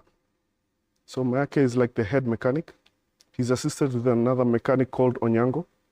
So every response I get from the driver, I go talk to them before he comes into the service park. We plan the whole team, so you'll go to the engine bay, you'll go to the right tire, left tire, so and so that we maximize our time because we are actually under time, like 20 minutes or 30 minutes. So whatever work we need to do has to be done at that time and as quickly as possible. Because the more we take time, we get fined. We get fined time, and now that gets cut off from our overall time, and we lose. Indeed. Now at least you have an idea of that. As we almost wind up, Tosif, let me bring you into it. You've mentioned, do we have a feeding? I mean, are you feeling lonely in of course, in ARC or at the top there in a national competition? Or is there something being done to feed into Tosif so that when Tosif is 70 years old and he's just basically signing checks, no longer doing pest notes, do you think there will be that handover? Is there that handover? We actually have a lot to do. Personally, I feel for co-drivers, we lack. We lack, we are a handful, if you come to think of it, you know, and which is alarming. I was actually having this discussion a few days ago with my fellow co-drivers, just a few of us, and we were discussing the same thing. Like after us, who's next? We could actually name them on our fingertips. So we need to try and do something to get these people out there. Like for how long am I going to race? How long is Absalom going to race for? We need to pass this knowledge that we have on to the next generation. Yeah, so you can breed champions. I mean, I'd love to see more champions coming out there as you mentioned a few minutes ago, it's quite boring racing alone in the ARC. That's what happened last year. So this year we are hoping for more competition. We've seen a few new cars here and there, so let's hope they come and challenge us in the ARC. It'll be quite fun. True. Absalom, as you wind up 1 minute and a half, how actively are you engaged in nurturing the next generation? That's a good question.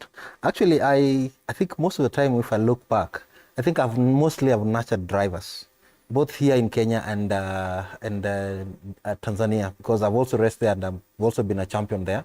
I have groomed the champion, one of the champions there, and he ended up winning a championship and then came back here. And then there are also others who are in Tanzania who have also groomed, but as drivers.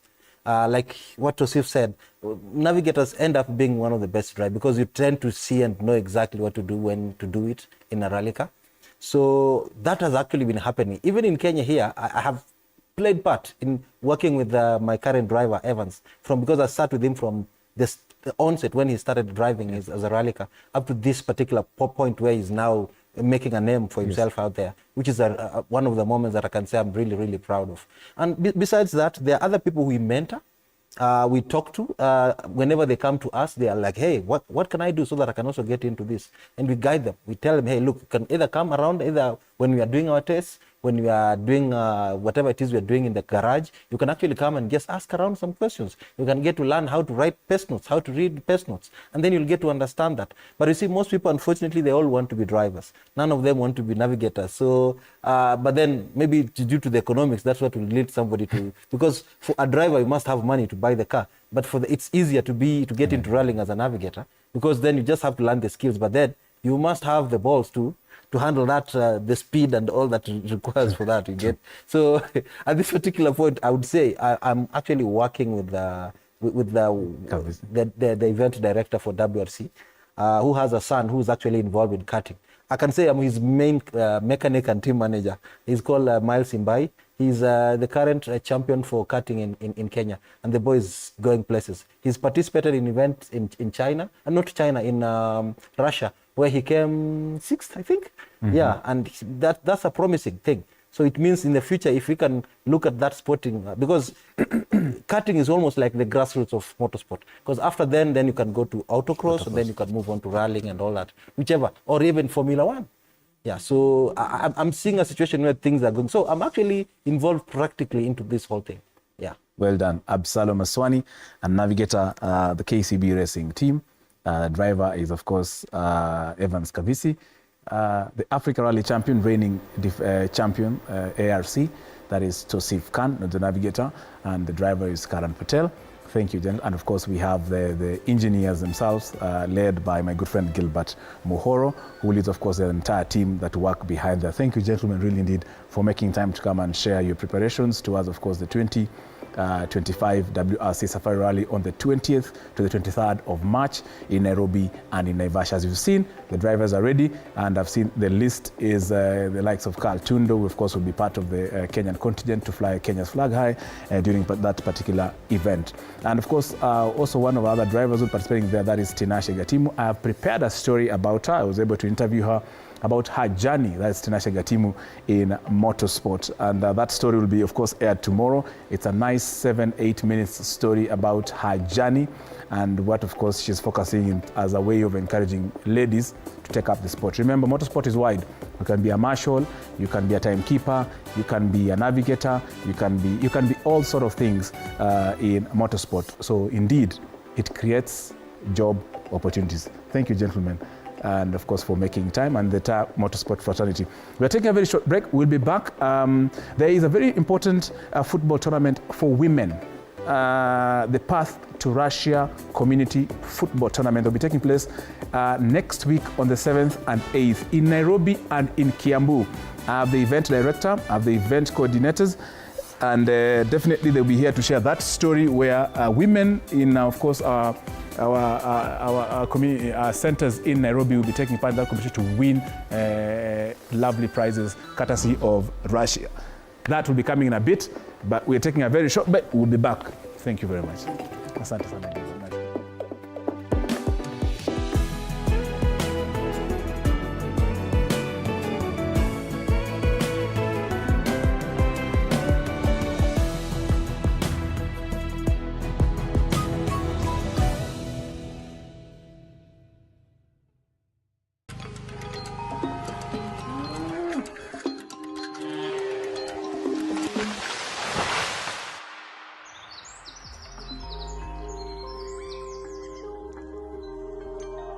world is changing every day, and so should we, for the better. Each week, we tackle the big why, the question that should be on everyone's minds. Why isn't this fixed yet? Deforestation, global warming, and the adverse effects of climate change. The future isn't just something that we inherit, it's something that we create. Join us on The Green Fix as we tell the stories of those who refuse to give up.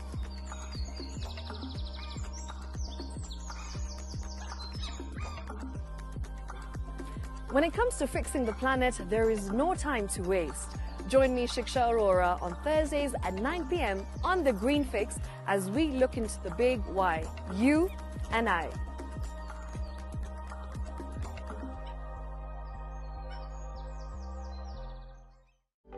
For comprehensive information and education on your health, Body Garage is here. Don't allow anyone to pluck out your good tooth, as long as it is strong and stable. Cancer doesn't start today and you get the symptoms tomorrow. By the time you pick it or the time it is manifesting in you, probably will be there about 5 to 10 years. The eye is the window to the rest of the body. Don't forget to stay hydrated. And of course, you at home do take your water. So the ultimate test is actually you check your urine. Your urine should be clear. Clear like the water? Yes. Should be able to see the other side of the urine. If your urine is colored or has changed color, you cannot see the other side, then you have not taken enough water. Don't forget regular health checkups. Early detection saves lives. I want the message be, we can prevent cervical cancer. We prevent cervical cancer in several ways. You have young girls and even somebody who's above that age, you can pay at least every 3 years. Somebody should have a pap smear done. If you are 40, 45, 50, going upwards, once a year, please go see a doctor. Yeah, it's just for normal routine maintenance.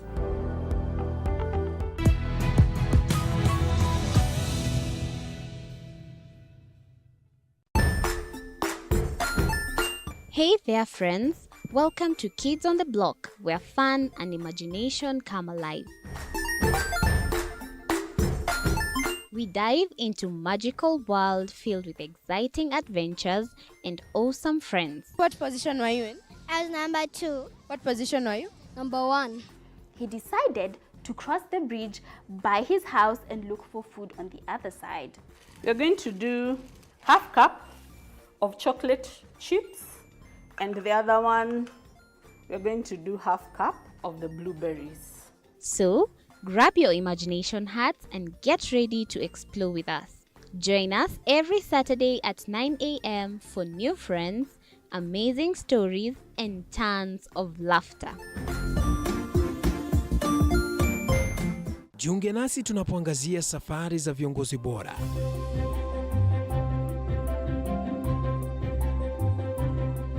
Kutoka kwa ushindi mkubwa hadi masomo magumu. Wakati wetu kwamba wasichana si wa kusoma, ni wa kuolewa, ng'ombe ipatikane, wazazi wakuwe watajiri. Tunashughulikia yote. I wish I were a better investor. My parents taught me how to look for things for myself. Tazama Mfahamu Kiongozi, ambapo kila kipindi kimejaa maarifa, mikakati na hadithi za kukuza azma yako. For me to succeed, I have to fight. Kila Alhamisi saa 1:30.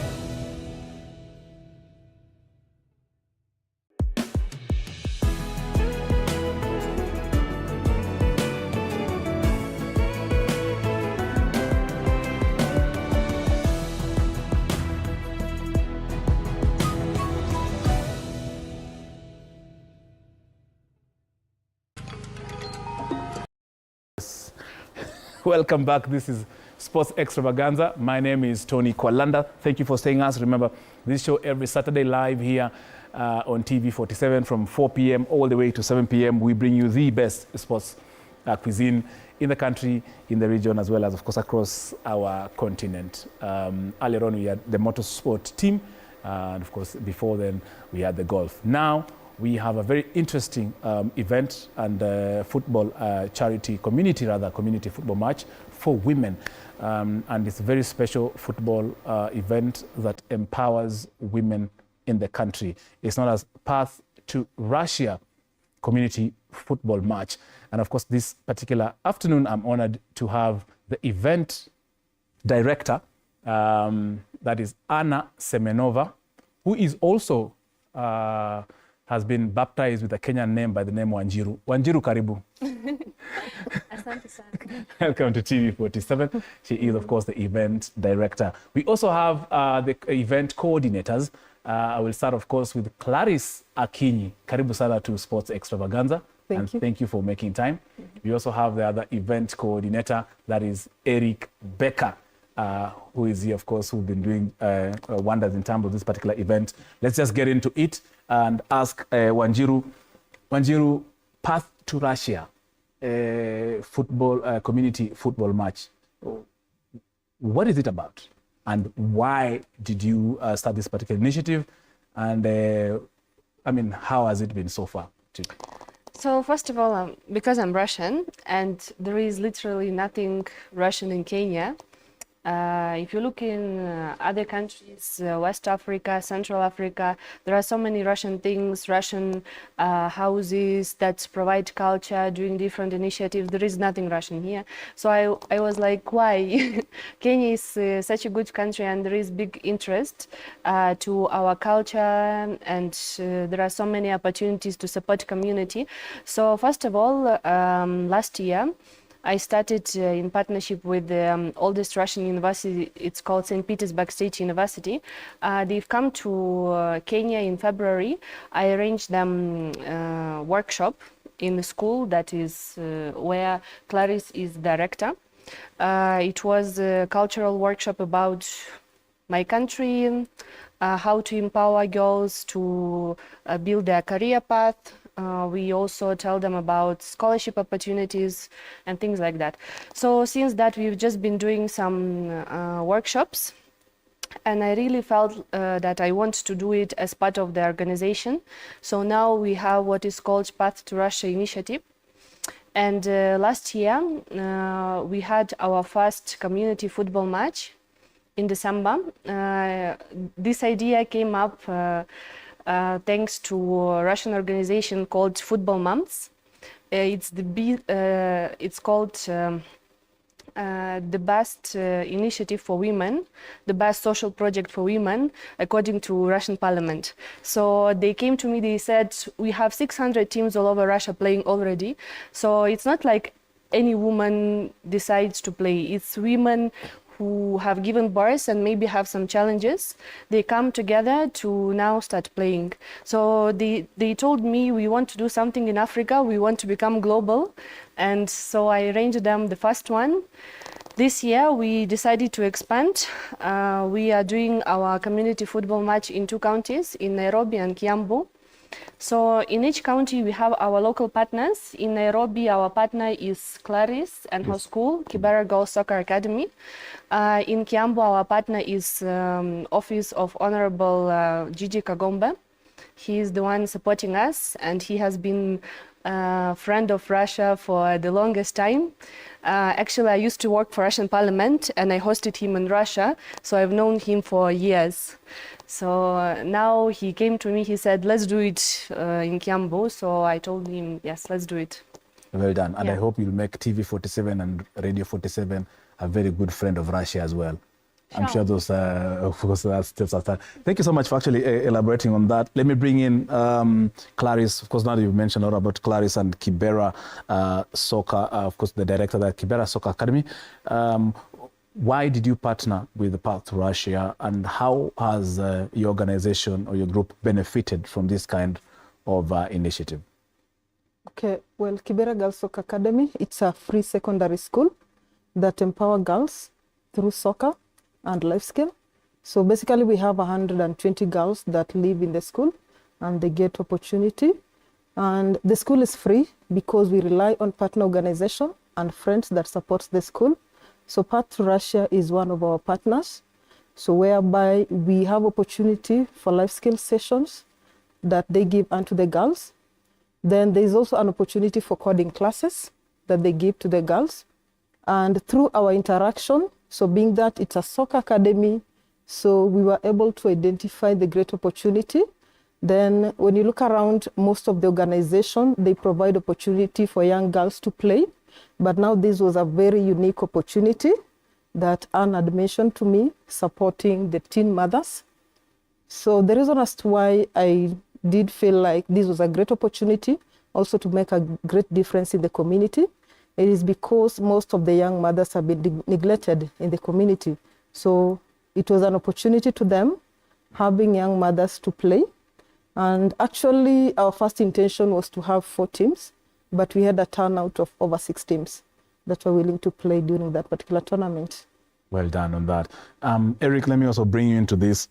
What are some, of course, the successes that you picked up from your first initiative, the Path to Russia, your first initiative? What are some of the successes? What are the young mothers saying? What are the communities that are coming from saying? What are the organizations which they represent are saying? What are their homes that they represent saying from that particular first event that was held last year? So first things first, like you said, I'm Eric Baker. So I'm the founder of the NGO, Path to Russia. So in terms of how it was, the receptive it got on the first tryout. Yes. So we had the football moms from Russia, the community, upon seeing them, were very excited. The turnout was amazing. They danced to our local tunes, Anguka Nayo, so it was really exciting to see them dance, enjoy. They were really happy. Yes. Because aside from organizing the football match, we also had a very important delegation, the new formation delegation. So they came, they were not part of the football, but they really enjoyed being there, watching the football moms participate, the interaction between the people from Kibera and the Russian teams, the new formation group. It was very exciting. Yes, maybe I should tell more about New Formation. Who are they? Yes. They are actually our partners. It's all Russian organization of entrepreneurs. They are very big, so they came to me, they said, we want to have a business mission, and within the business mission, we want to have this community event. So this is an example when business always come with some social initiatives. And even for the upcoming event, they are providing all awards, they are supporting us a lot. So whatever we are doing here on the ground, I know behind me I have this very powerful organization. And especially the vice president in charge of international affairs. His name is Alexei Sergeyev. He was here in December. He just owns international logistic company, but he is very keen on doing this kind of things. And also the head of Africa, Vladimir Vishnevsky.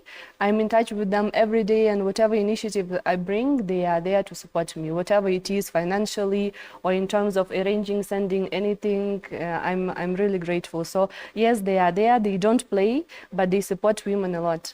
Indeed, that's true. I'm talking about why football? We have tennis, we have basketball, we have skiing, we have... Why football specifically for these young mothers and Anna? And of course, I'm sure Clarice will also share into that as well as Eric. I think because it's very accessible. People play it all over. I think it's the most popular sport in the world. And of course, this event is not really about football. It's about supporting community and about celebrating women. So, for example, we plan our future functions. After we are done with this one, we'll expand to Embu and we'll expand also to Migori County. For example, in Migori, we are targeting women who have suffered from FGM.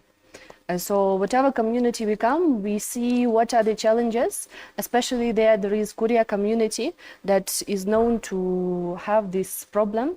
And we are going to pick those women to play who have suffered the most and see how we can reconstruct them, how we can offer them some medical services. So even they play, yes, we celebrate them, we award them, we dance with them, but also we solve their most critical problems. Indeed, true. Clarice, how has your team or Kibera Soccer Academy, how have they benefited? How What are they saying from their first event? Give us the tangible benefits they got, the women. What did they experience? What are they saying about this event they did last year? And are they looking forward to this one that is going to happen on the 7th and 8th? And of course, how does the future look for Kibera Soccer Academy? Okay, to our girls, it was one of the greatest opportunity. Yes. More so to the young mothers. And they really appreciate the opportunity because apart from having opportunity to play soccer, we also had a dance team that had an opportunity to present different Russian songs in the event. So one of the things that the girls are thinking about, if the event grows bigger, they'll be able to get an opportunity probably to travel to Russia in future. And also it created a lot of friendships and connection amongst the girls. So mostly other teams keeps on calling, are we still having the games again? So when are we playing again? And right now they're very eager to participate. No. Yeah, and Eric, of course, as the founder of Paths to Russia, very notable success stories. I'm looking at, of course, as you're saying, it's football. It's just not only about football. You're also engaging in cultural exchange programs, using sports diplomacy. At the end of the day, Eric, Africans want to put food on the table as much as they take part into this. Are those one of your goals, objectives in your organization? It is, because even before we founded the NGO, as an initiative with Kibera Girls Soccer Academy, we had one of the biggest online education giants in Eastern Europe. They are known as SkyEng. So they equipped one of their computer classrooms with the latest gadgets, whereby these kids will be taught how to code, and after a period of around 2-3 months, based on their success rates, they'll be able to get paid while still in school, so that in between this period of transitioning from high school to university, during the wait they have something to bring food to their table, because it's a skill set they are already learning. So you see, in the long-term goal is to develop the community, foster cultural integration, which, like, for instance, we are using football, which is like an international language on its own. You place a ball here, no matter how many different people you have in terms of culture, language, they'll know how to divide themselves into teams and start kicking the ball. So yeah. Indeed, true. Actually, I have a dream. Yes. I want this initiative to become national-wide. So I wanted to be introduced as part of the policy by the Ministry of Sports. For example, in Russia, those football moms that are playing all over, yes, maybe they are not that professional as actual football players, but they are part of the national team, and they are officially recognized and supported by Football Federation, by different private sports club, and so on. So I think once we expand, I'll be able to create a nice presentation and pitch it to the government to see how best they can support it, to make it something that would happen in each county. I think women all over Kenya deserve to be supported in one way or another. Indeed, that's true. Of course, even me in my village, I normally host some football tournaments for women and ladies. However, of course, I'm trying to get some insights from you, and I thank you really for coming. I'm looking at insights. I'll invite you to my village in Kakamega County. I know you've mentioned Embu and Migori. Please consider Kakamega County. Okay. I've already have an idea where you can actually settle. And into that, what is the age bracket of this particular initiative, or is any mom that is, of course, in these particular communities or areas? Actually, if you look at pictures of Russian women that are playing over there in different regions, you will see women of very different age. So we don't limit it. As long as you are willing and you are ready to play and you are in that group of women who need support, you are there. Good. Eric, how can women in Kenya or in Nairobi, Kiambu, Embu, Migori, Kakamega reach out to? How can they reach out to Paths to Russia? What are the qualifications, or what needs? What do they need to be part of Paths to Russia?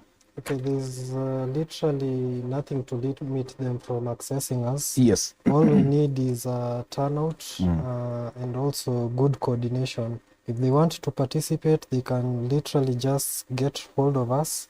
Right now, we are just finalizing on the NGO registration and everything, because what we've been doing it entirely without being an NGO, just for the fun of it, for the benefit of it. So once we have everything set up, it's just a matter of weeks or so. So yeah, we'll have all our contact details in place. Yeah, they only need to avail themselves. Okay, and of course I'll ask Anna and as well as Eric just to share with us some of the teams that are already participating, will be participating this time round. But just before that, Clarice, some of your team that you work with, you're the director of Kibera Girls Soccer Academy, some of your team members that you work with in that particular organization, what do they do in that organization? And so far, have you achieved some of, because it's very important, they are watching and they'll be very elated and happy, of course, to hear them being acknowledged for the efforts they do for Kibera Girls Soccer Academy. So mainly we have 4 teams that are participating in the tournament. So one of the team is called Kibera Soccer Women FC. And actually that is a team that consists of alumni from our school. Most of them are alumni from Kibera Girls Soccer Academy. Yes. Then we also have Young Mothers, which is a team that exists in Kibera. Then apart from that, we have Lucky Star. Then we are also intending to involve Kenya Prison Women as also the 4th team. Well done on that. Anna, any prizes? I know I was the pictures we had shared earlier, I saw from the event in 2024, there were certificates, the girls were smiling. I don't know if those pictures can be shared so that so Anna can tell us who they are.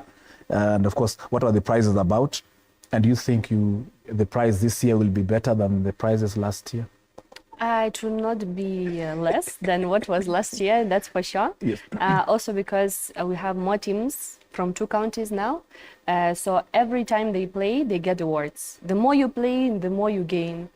Yeah, so that's the system. And because now the teams are more than last time, so awards are more. Of course, among the awards, we have 3 types. Yes. We have actual awards that are normally used in football. We have cash awards for each game that they play. And also we have cultural awards. We bring some traditional Russian things to give each of them, like spoons. Some of my team members, they say, yes, we need spoons because we need to eat.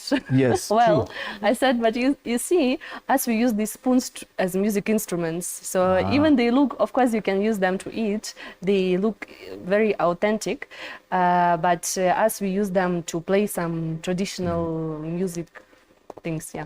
Oh, well done. Also in Kenya, we use spoons not to play music, but also during eating, it's also a musical festival we normally have on our dinner tables. Of course, Eric will tell you that as well as Akinyi. Sure. Eric, some of the challenges, or what is the future looking like for Path to Russia in this kind of partnership? And are you also telling Anna that you like more of these teams to go to Russia and meet teams like Anji Makachka? How do you call that name? Anji Maka. Okay, my Russian is very bad. Okay, in terms of challenges, I think the greatest challenge is the monetary factor bit. So you see, in as much as we want to expand really fast, the cash flow is kind of limited. So because we engage in different sponsors at different times. Yes. So now it's all about now their ask. Yes. As we present what we can do and our vision and everything, so now it's about getting them to be on board with everything we align. So if we get the challenge of cash flow sorted, then yeah, we'll be okay. Okay. Akinyi, what's the future of Kibera Girls Soccer Academy now that we have such kind of partnerships, cultural, both football, and you never just know, as you're saying, of course, the Russian government, I'm sure, will be very open to more experiences just besides what is happening currently. Okay, through the partnership that we are having with Path to Russia, so we've been able to get more opportunity and also more connection, just as Eric had mentioned. Right now, our laboratory was equipped, our computer lab, and now apart from the 844 system, at least our girls are now learning coding, and they're doing very well. So I believe after a period of 3 months, now the girls will be able to earn. So being that it's a free secondary school, so through their earning, we'll be able to save money for their university level. Then apart from that, we'll also be able to have more girls joining soccer and also excelling in soccer as a career, because through the tournaments that we've been having, so we've been having some cash award, which is also a source of income to these particular young girls. So my hope is also that apart from just having a one-time event once in a while, we can also have a bigger plan so that we can have a continuity of the program so that it become a full-time job for these young women, because they are actually mothers. Yes. And by the end of the day, they need something to support their young ones. Well done. You do a good job. And, then I'm also looking into having more teams coming up in Kibera and also in other regions, and giving more opportunity to this young girl, because women coming together and playing together, it forms a community which helps to reduce stress amongst them and also helps to form a lot of network where they can coordinate amongst each other. Well done. Good job, of course, you do that with the Kibera Girls Soccer Academy. Anna, as we wind up, have we had any of our teams, I'm sure it's still work in progress, going to Russia for a soccer exchange, a cultural exchange, so that they can go and meet a team like Anzi Bakachkala? Yes, the ultimate goal is to take the winning team to Russia. Actually, last year, such tournaments took place in different African countries, but I wasn't the one engaged. But it's Football Month from Russia decided to take some of the teams from West Africa to Russia now for finals. So it's very possible. It's just that we have not had a record of games in Kenya, but this will be one of our end goals. Well done. Anna Semenova, also known as Wanjiru, who is the event director at Path to Russia community football match. Will be taking place on the 7th and 8th in Kiambu and in Nairobi counties.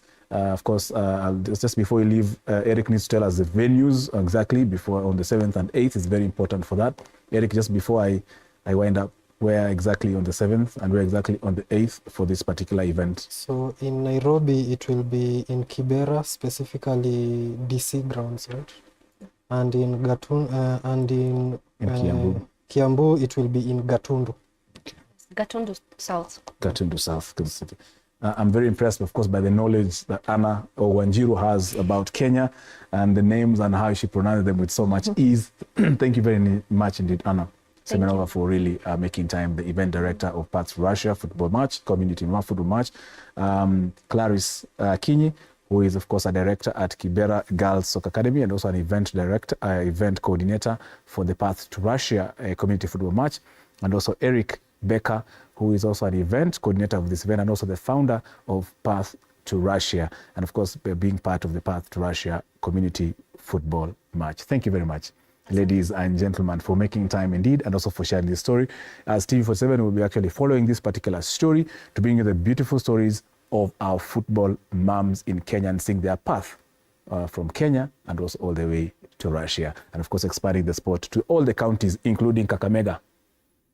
Thank you, Anna. Thank you, Eric. And of course, and also thank you to my good friend, Kali Mweni, for indeed actually making this possible, and the entire team at Path to Russia. We're taking a very, very, very short break. We'll be back. Remember, we have the AFC Leopards chairman.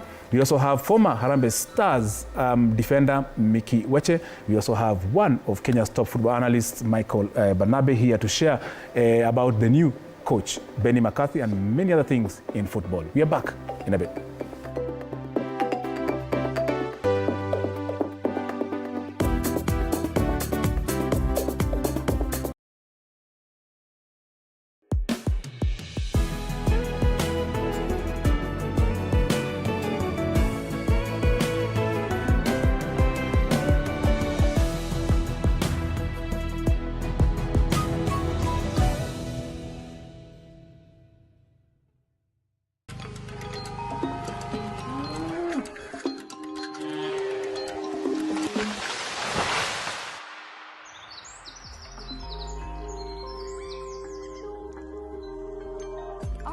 is changing every day, and so should we, for the better. Each week, we tackle the big why, the question that should be on everyone's mind. Why isn't this fixed yet? Deforestation, global warming, and the adverse effects of climate change. The future isn't just something that we inherit, it's something that we create. Join us on The Green Fix as we tell the stories of those who refuse to give up.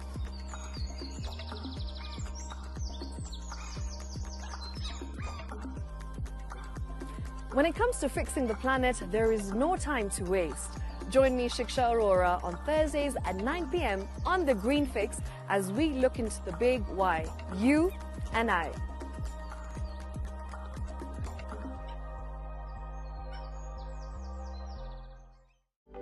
For comprehensive information and education on your health, Body Garage is here.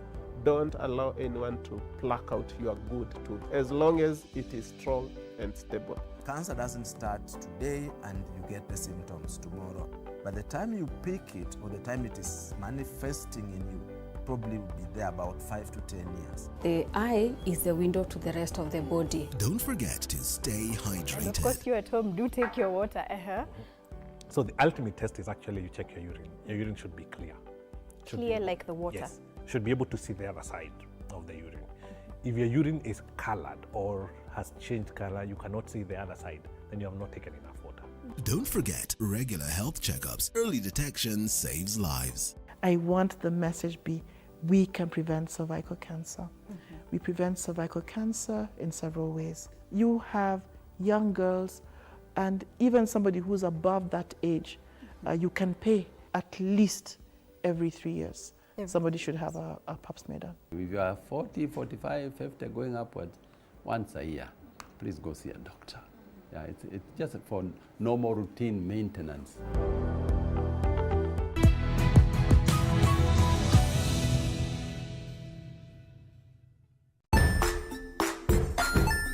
Hey there, friends. Welcome to Kids on the Block, where fun and imagination come alive. We dive into magical world filled with exciting adventures and awesome friends. What position were you in? I was number 2. What position were you? Number 1. He decided to cross the bridge by his house and look for food on the other side. We're going to do half cup of chocolate chips, and the other one, we're going to do half cup of the blueberries. So, grab your imagination hats and get ready to explore with us. Join us every Saturday at 9 a.m. for new friends, amazing stories, and tons of laughter. Jiunge nasi tunapoangazia safari za viongozi bora.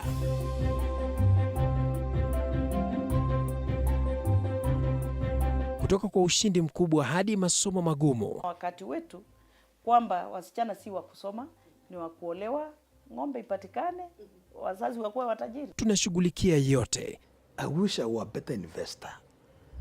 My parents taught me how to look for things for myself.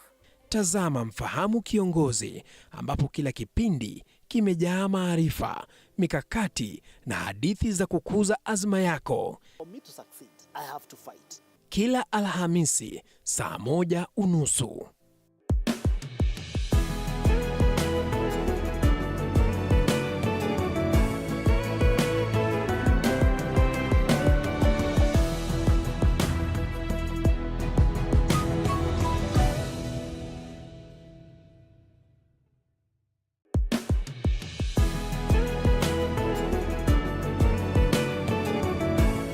PM till about now. Of course, earlier on we had the part of the Russia team sharing about what they do for our football moms. Now we have the who is who in matters to do with football in the country. I have, of course, to start. I've said my long-time friend, the former Harambee Stars. Yeye ndio alikuwa, hawa ndio walikuwa nasimamisha Harambee wakisimama huko kwa defense. Unajua Kenya tuko imara. You have no doubt. Of course, former defender. He's still a coach, I think. You cannot name someone a former coach. There will always be a coach when they are always a coach. Miki Weche, karibu sana. Thank you very much. Nimefurahi sana kukuona by the way. Ni siku mingi, mara mwisho nilikuona ilikuwa tukingangana na FC Sahel, tulikuwa 2012 huko kitambo. Thank you. But it's good to see you. Karibu sana TV47. Thank you so much. Asante. We also have, of course, one of top football analysts in the country, that is Michael Barnabe. Thank you for having me. Karibu sana again. Welcome back again. Asante. You were, of course, with us last week. And also, he's also a coach and also a football analyst. We are expecting former chairman, not former, the current chairman of AFC Leopards, Dan Shikana, who is on our Radio 47 right now with Fred Arocho. He'll be able to join us a bit later to tell us why he did not take this Mashemeji derby to Tanzania and why he did not take it to Uganda to be played there. Now that we don't have any stadium, anyway, it will be very embarrassing to take a derby to Ingo and definitely, out of the country. And that's, of course, leads us into the particular question. Remember, we had asked you earlier on, our question of the day is a very simple question. We're asking you, we have a new coach who is incoming for Harambee Stars. That is Benny McCarthy, who I understand, of course, reports indicate is already in the country, has enjoyed already the hospitality of Kenya, ready to be unveiled next week, early next week by the Football Kenya Federation. And so we're asking you, what do you think? What is your take about the Benny McCarthy? Talk to us. The numbers are on your screen. WhatsApp number 0793 267 279. That's our WhatsApp number. Send us a short 20-second WhatsApp video clip with your opinion and with, of course, your comments on that. You can call us in live. The numbers are on your screen, as you can see. So let's just get into it. Mickey, the way the coach was, I don't know, are we still handling this? As journalists, personally, let me speak for myself, how we quietly sneak in coaches, how we don't even announce that they are coming. We just hear them from people. We like, tunafanya vizuri venye kulingana namna inafaa tukiwe tunamtaja ama mtangaza kocha. Because tumekuwa tukisikia tu taarifa au reports pale, huyu anasema hivi, inafaa kukuwe na mpangilio ndio kila mtu aweze kujua, isikuwe kwamba huyu anasema ni Benny McCarthy, huyu anasema mara ni Amrusha atakuja. Is there a problem? Is there a problem? We're still using the same tactics. Firstly, I think it's a new team. The FKF Federation team is let's say, is it for 3 months? So I think to them, they had a plan about the coach. So maybe what we can, we give them time. McCarthy, I think, he's been a good striker. He's been a good coach at Manchester United. And maybe as Kenyans, as a former player, as a former coach of Harambee Stars, I think let's see what he can do for us. And we give the federation time to actually do their work, because I think they've got a need to, a time when we really need to qualify for the games that we are playing. First, congratulations to the ladies. Okay. The ladies who qualified, the Starlets. Yes. So let's give the federation time to actually work their way out, because I think they had a plan for Ben McCarthy to come into the national team. Okay. That's true. I'll also ask Barnabe, in your own opinion, of course, I'll get into in-depth. Mickey, of course, Benny McCarthy is someone you've interacted with, whether directly or indirectly, during your playing career and also during your coaching career. You'll tell us, of course, some of the things that you think will make him stand out. But Barnabe, were you surprised to see Benny McCarthy being announced as, being fronted as the incoming Harambee Stars coach? Thank you, Tony. And why they didn't take our local coaches. Yeah. Now, Mickey Weche ako hapa. No, we'll talk. Thank you very much. First of all, allow me to say I'm so happy to share one stage with our legend, Mickey. Yes. I think I grew up watching you play, and it's really a honor. Sometimes hizi vitu hazikujangi vile ziukuja namna. Yeah, so I'm really humbled. Thank you. So going to your question, I think, first of all, let me thank the federation for even thinking of a coach of that caliber, because they definitely they are trying to show us that what it is possible, and our boys deserves the best. But on the other hand, I think maybe ni paparazzi too alishare hii video and the photo. and maybe the federation has their own way, day and time to announce him. Maybe they are just doing paperwork. And I think, as the legend said, we just need to give them some time. Although wangeificha sana haingejulikana. At first I didn't believe when I started hearing that Benny is coming to coach Harambee. Benny? I had to go online and try to search which McCarthy are they talking about, because Manchester United and the Harambee Stars, I mean, it's a huge surprise. But I think he deserves time and he deserves to coach Harambee Stars, because we are also the best. We were the best. We used to have the legends, and we deserve to go back. We deserve to go back where we were. And honestly, Tony, I think everything will work out at its own time. Indeed. Mickey, of course, something that you know about Benny McCarthy during your playing days, during your coaching days, what is that stand out? Something that you have always been admired about Benny McCarthy as a South African. Most people know him from Manchester United, being on the technical bench. I think for those who have followed his career, he's had a very good career as a player. And I think even as a coach, he's really shown that he can do something. Although to me, now Harambee Stars is a national level thing. It's not a club. It's not like Man U. Yes. So we expect so much from him, but he's not been tried a lot from different clubs, you see. So to me, he's gone into the deep sea. And, Kenyans, we are demanding. Yes. And if he doesn't give the results, then I don't think Kenyans are going to be very patient. But as a player, his career was one of the best as a striker for the teams that he really played for. And even for the national team, South African Bafana. So to me, like I've said, we wish him well. And the federation, I hope they have a good plan for him, because results have to take time. They have to take time.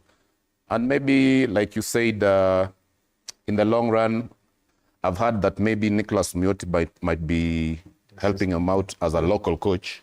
But to me, I think the federation should have given him more local coaches on the bench, because we know the history of our players. We know these players more better than him, to guide him through.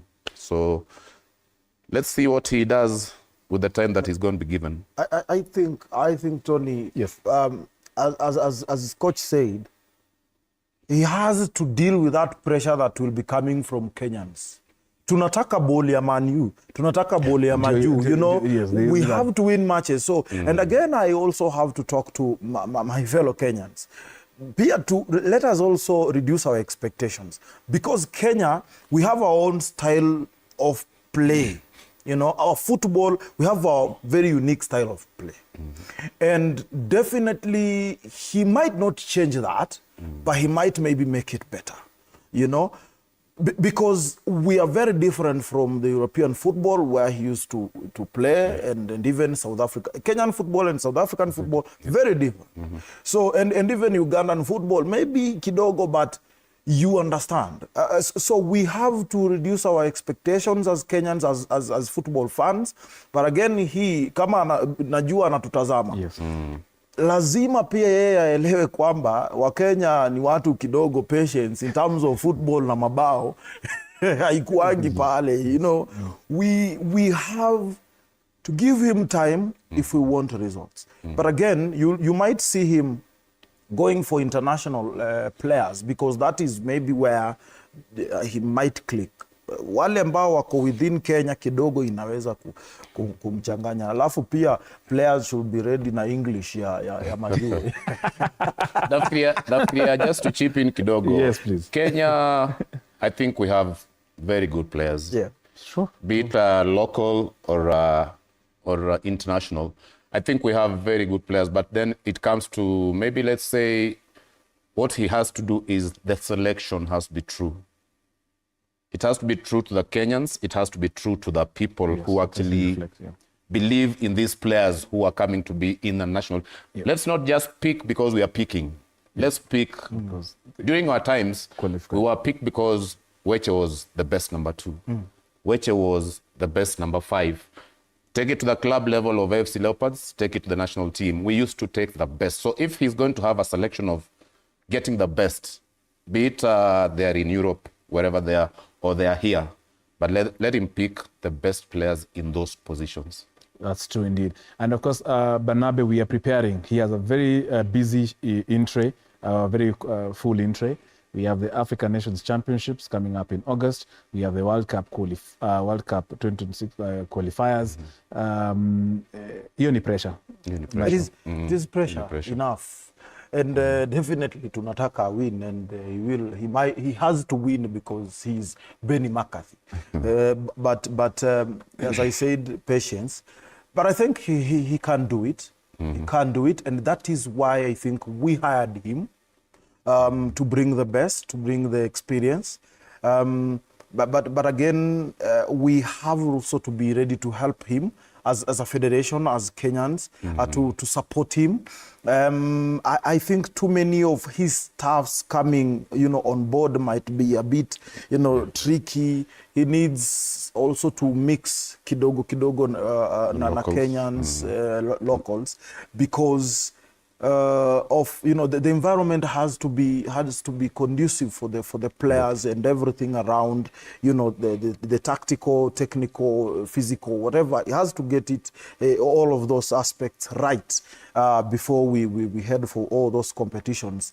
And at least kwa hizo zote akitupea moja, will be satisfied of which anaweza tupea zote. We have good players.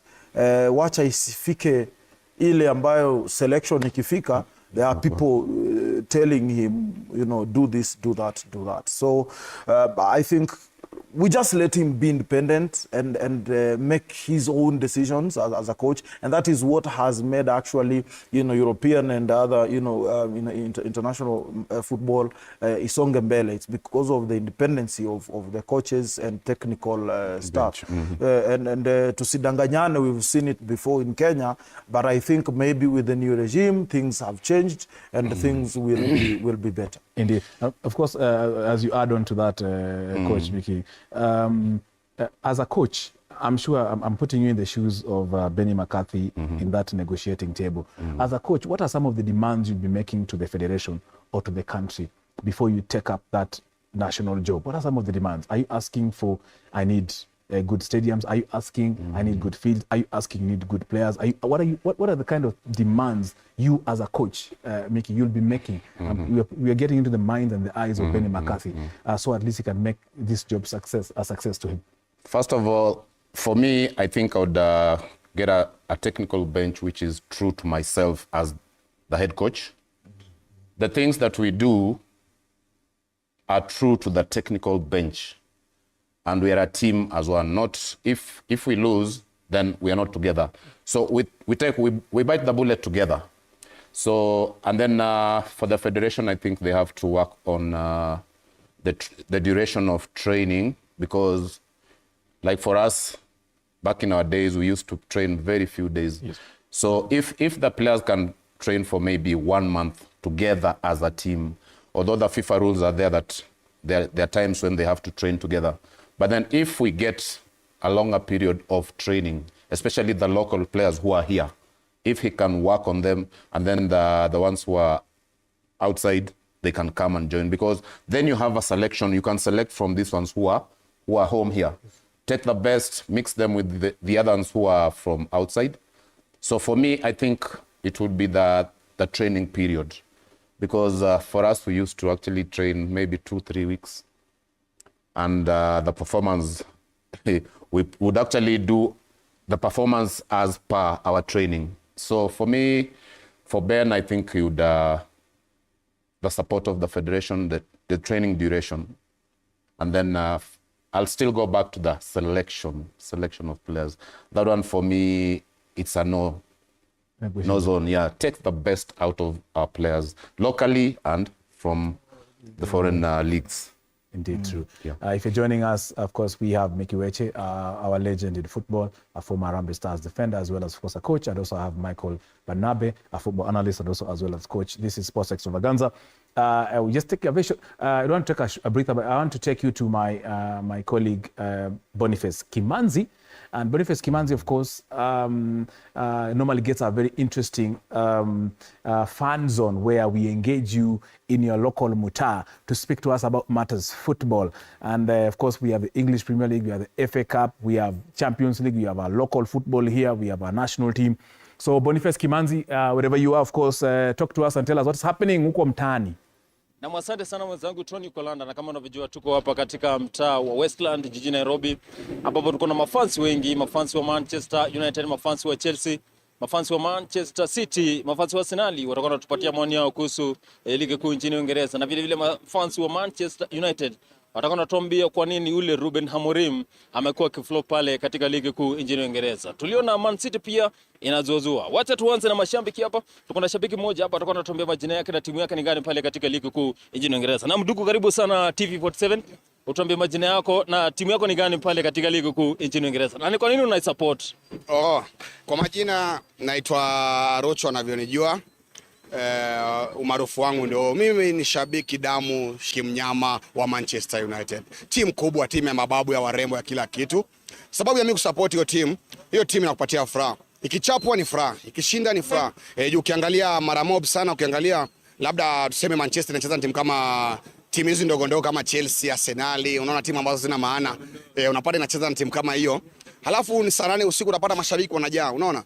Juu ya nini? Hawaendi pale kuangalia Chelsea, wanaenda kuangalia Manchester inacheza na nani. Manchester kwanza, unaona? So lazima uipatie heshima. So ni hivyo tu. Nishakwambia majina, alafu hiyo timu kwanza usiite Manchester, ipe heshima yake kwanza. Juu na lazima uipatie heshima. Watu wote wananitazama wanajua Manchester is only Manchester United. Ndugu, tumeona Manchester United ule Ruben Amorim tangu aingie pale katika uga wa Old Trafford. Amekuwa akishinda mechi zingine, lakini timu zingine huwa zinamsumbua sana. Unafikiri shida ni gani pale katika Manchester? Maisha ni mapambano na maisha ni mapito. Si ni kweli rafiki yangu?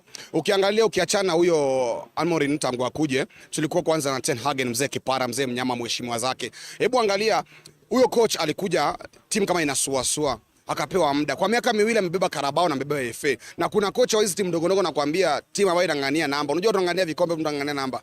Kuna hizi timu zinangania namba kama Arsenal. Ukiangalia wamekuwa na kocha Arteta sijui miaka 4 ama 6 hajabeba kikombe. Lakini yule alikuja akabeba kwa miaka 2 amebeba vikombe viwili. So hata huyo kocha ambaye ako sasa sisi kama so si hatuna pressure pale kama ni hotspot sijui akina Zamalek wote tunapiga. Sisi tunachinja, tunamaliza Europa. Amesema mission yake moja ninamalizia alafu uingie rafiki yangu. Hata ni kwenda naenda. Ni huyu jamaa amenifurahisha sana. Tunapiga kwanza Europa, tunabeba kikombe. Hapo tumekatia tiketi ya kubeba UEFA. So Chelsea, Arsenal, Man City wapambanie UEFA kwa number 1, 2, 3. Sisi tunakuja hapo. Upande mwingine ni hivyo tu. Manchester na kam. Haijaumia, wewe ndio umeumia. Manchester iko sawa.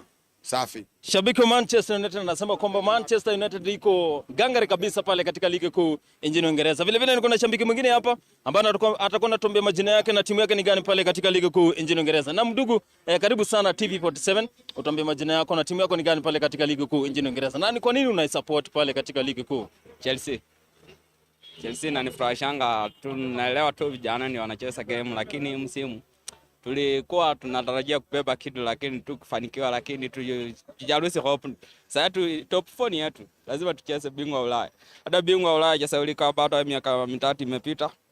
Bado mnaikumbuka tu bado 2021 bingwa Ulaya alikuwa nani? Mwana Chelsea. Tumeona Chelsea iko na kocha mpya ambaye ni Enzo Maresca, lakini pia tumeona mechi kadhaa ambazo zimepita pale imekuwa kifungo. Unafikiri shida inaweza kuwa ni gani pale katika Stamford Bridge? Hiyo hope kocha mwenye alichangusha akasema tu mara hataki ligi yeye mambo yake anataka tukishinda game zake. So chenye naomba tu Mungu ndiye anatupatia. Lazima yeye anaye aliona alifanya makosa sasa, lakini yeye atakaribisha tu kidogo, lakini top 4 yetu. Ile niko na shabiki mwingine hapa ambaye atakuwa anatupatia majina yake na timu yake ni gani pale katika ligi kuu nchini Uingereza. Na ni kwa nini anaisupport? Na mdugu, karibu sana TV47, utuambie majina yako na timu yako ni gani pale katika ligi kuu nchini Uingereza. Na ni kwa nini unaisupport? Timu yangu ni Chelsea. Naipenda sana. Mimi naitwa kwa majina naitwa Dennis. Na sababu Chelsea kwa sababu nimeitoka nayo mbali. Sababu napenda wachezaji kama Neto akiwa Palma pale. Na pale timu hii imekuwa njema katika miaka hizo za nyuma. Lakini kwa sasa tunataka mtu anaitwa striker. Kama tunaweza pata striker connect na Palma na Neto, inaweza kuwa fiti. So bado nasidi kuwa kama Chelsea tamu na sitarudi nyuma naye. Tumeona Chelsea kuna ule mchezaji anaitwa Nicholas Jackson. Hauna imani na ule Nicholas Jackson ambaye ametoka katika bara la Afrika? Kwa saa hii Nicholas Jackson bado hata shikana na wing ya Neto na Palma. Lakini angeweza kushika wing ya Neto na Palma ambapo kweli inaweza isawasisha kwa Jackson ako sawa. Yeah. Tumeona Chelsea inacheza lakini sasa imekuwa ikipoteza mechi sana, lakini tuliona ilishinda dhidi ya Southampton katikati mwa wiki. Unafikiri pia Chelsea itakuwa inaingia katika UEFA Champions League msimu huu ama itakuwa inacheza Europa ama ni conference tena? Kwa saa hii naweza sema ligi nini yenye tuko nayo ni conference, kwa sababu ligi kwa saa hii ligi nayo ndio hiyo imeenda. Saa hii vijana wako sawa, si kwa next year I think tutaperform very sawa. Unasema Liverpool ishachukua ligi tayari? Tukingangania mwezi wa 6 hawa shaenda nayo. Tumeona Man City inapoteza mechi sana pale katika ligi kuu nchini Uingereza, na vile vile tumeona Arsenal pia imekuwa ikipoteza. Unafikiri shida ni gani ya Man City na Arsenal? Ni wachezaji ama ni kocha ambao ajitumi sana? Maana huu msimu wameachilia sana ule kocha wa Liverpool ambaye ni kocha mpya katika ligi kuu, lakini pia anashamiri sana. Mimi kusema kwa Liverpool ama Man City imekuwa ikipoteza mchezaji, siwezi laumu wachezaji, naweza laumu coach. Kwa sababu hawa vijana unajua kikola pamoja wanaweza cheza mfiti. Yeah. Asante sana. Ni shabiki wa Chelsea anasema kwamba anamwaminia sana ule Cole Palmer ambaye ni mchezaji ambaye anategemewa sana pale katika uga wa Stamford Bridge, na anamwaminia sana Nicholas Jackson na Pedro Neto ambao ni wachezaji ambao wanategemewa sana pale katika Stamford Bridge. Vile vile niko na shabiki mwingine hapa ambaye atakuwa anatupatia majina yake na timu yake ni gani pale katika ligi kuu nchini Uingereza. Na ndugu, karibu sana TV47, utuambie majina yako na timu yako ni gani pale katika ligi kuu nchini Uingereza. Kama jina ni Anto, mimi ni shabiki wa Arsenal. Kiangalia timu ya Arsenal kwa sasa hii iko fiti kwa uchezaji na wanalea poa. Arsenal tumeona imekuwa ikipoteza ligi sana kama mechi zinaenda kuisha. Unafikiri shida ni gani? Ni kocha ama ni wachezaji wajitumi? Ukiangalia kocha wa Arsenal kocha wa Arsenal bado hajaiva. So tunahitaji kubadilisha kiasi. Tuweke kocha mwingine.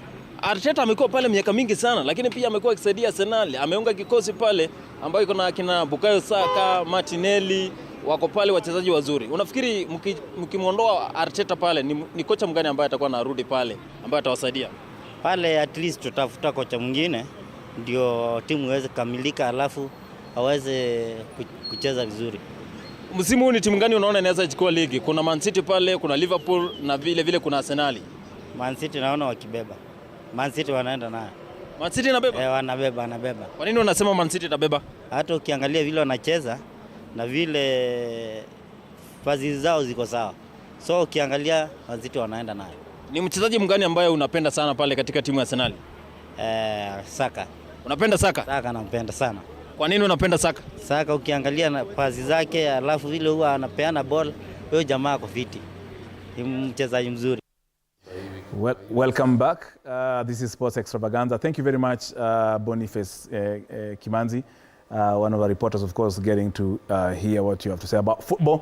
We are taking a very short break. Remember, I have, of course, our football legend and coach and former defender Harambee Stars, Mickey Weche here, and also football analyst Michael Barnabe. He, of course, to dissect matters about football. Our state of football in Kenya, where are we? Next, we're discussing about what next for Coach Benny McCarthy. There is Gabon, there is a CHAN, there is 2027 Africa Cup of Nations. There is a lot in his entry. And also, of course, we're speaking about the Harambee Starlets, the Rising Stars, and also Junior Starlets after this break. Don't go away.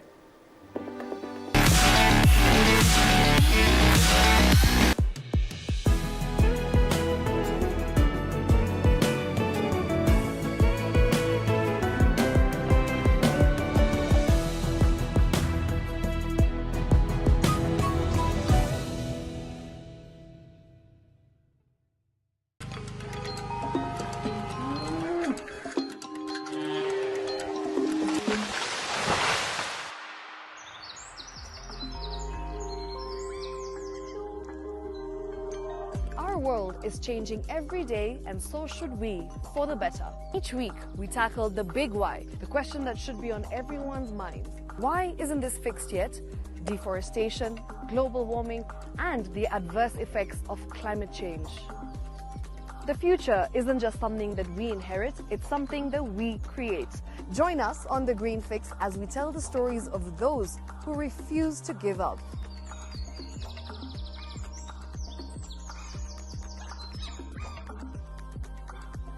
When it comes to fixing the planet, there is no time to waste.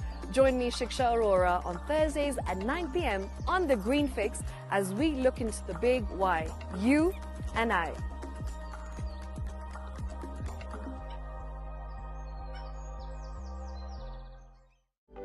For comprehensive information and education on your health, Body Garage is here.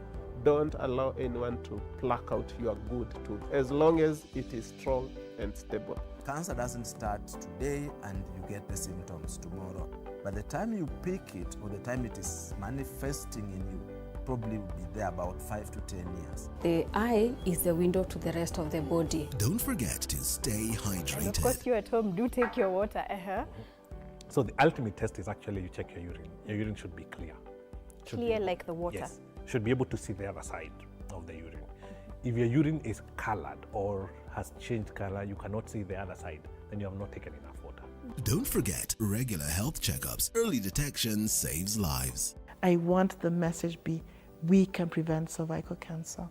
We prevent cervical cancer in several ways. You have young girls and even somebody who's above that age, you can pay at least every 3 years. Somebody should have a pap smear done. If you are 40, 45, 50, going upwards, once a year, please go see a doctor. Yeah, it's just for normal routine maintenance.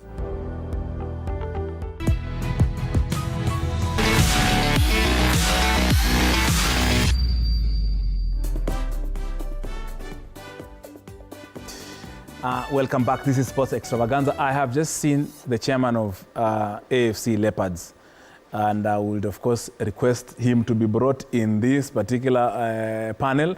Remember, I am on this particular panel with our legend in football, Mickey Weche, former Harambee Stars defender and, of course, a coach, and also Michael Barnabe, who is a football analyst in Kenya.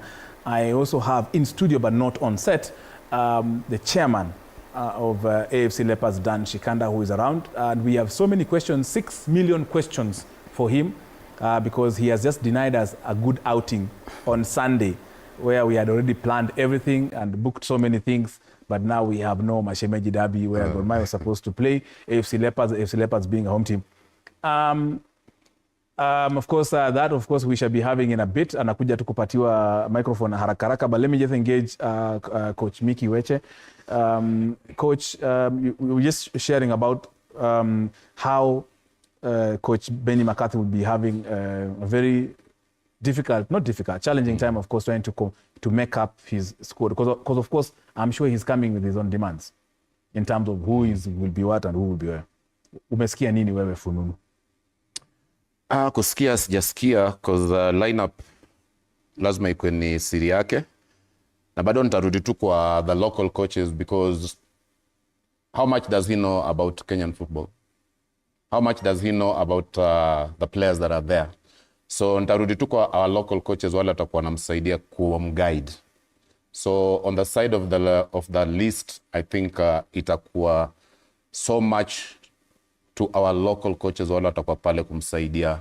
And if they are going to be, like I've said, if they are going to be true to themselves and the country as a whole, then I believe tutakuwa na lineup nzuri kupatia McCarthy, yes, for the success of Harambee Stars. So for me, I think your list, most likely maybe you na a rough idea, which I believe lazima yuko nayo, lakini bado tunatenda tu to our local coaches wale wako na yeye wampatie, yes, a good service kwa ile bench. I think it will have it good. Haya, kweli kabisa. Barnabe, yourself, of course, just before we move on to mambo the AFC, Chan, AFCON, World Cup qualifier. Wewe unaonaje kwa matarajio yako? Ulikuwa umesema tusimpatie expression mingi, but sasa kwa maoni yako unaona vipi? Yeah, kwa sababu ndo ameanza. Kama vile coach amesema, he has time kidogo ya kuweza kujua who is who. But I think definitely, you know, as a coach, right now nikianza kutafuta kazi Zimbabwe, naanza kufanya my homework. So definitely he knows, and I'm sure amefuatilia even kutoka kwa our international legends like kina Victor. So anajua definitely who they are and who to expect. But I think yeye pia there's a lot he's bringing even kwa makoch wale ambao pia wako kwenye Kenya Premier, because if we want our national team to be better, to do, you know, better, lazima pia our national league ama our leagues zile ambazo ziko under FKF pia zikwe bora. And there's something also want to mention, if you allow me. I think tunasonga kwa line kwa sababu ni wakati ambao tunatengeneza viwanja nchini. Kiwanja cha polisi kule unaona kinatengenezwa, Nyayo, Kasarani zinatengenezwa, tuko na Talanta zinatengenezwa. So ameingia kwa wakati ambao labda naweza sema unaofaa, ama anakuja kuanzisha kitu ambacho kinaweza kutusaidia.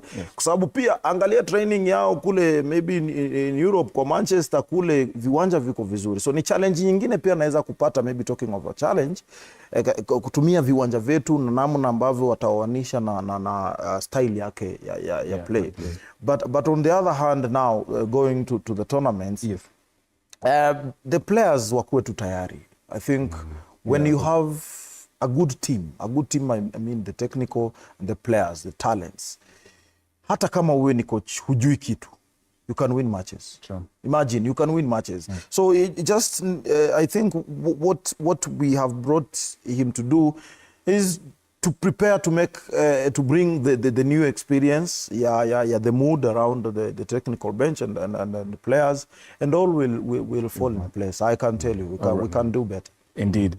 Of course, if you're joining us, this is Sports Extravaganza, Tony Kwalanda here. We are privileged, of course, to be joined by the chairman of one of Kenya's best and top clubs, AFC Leopards.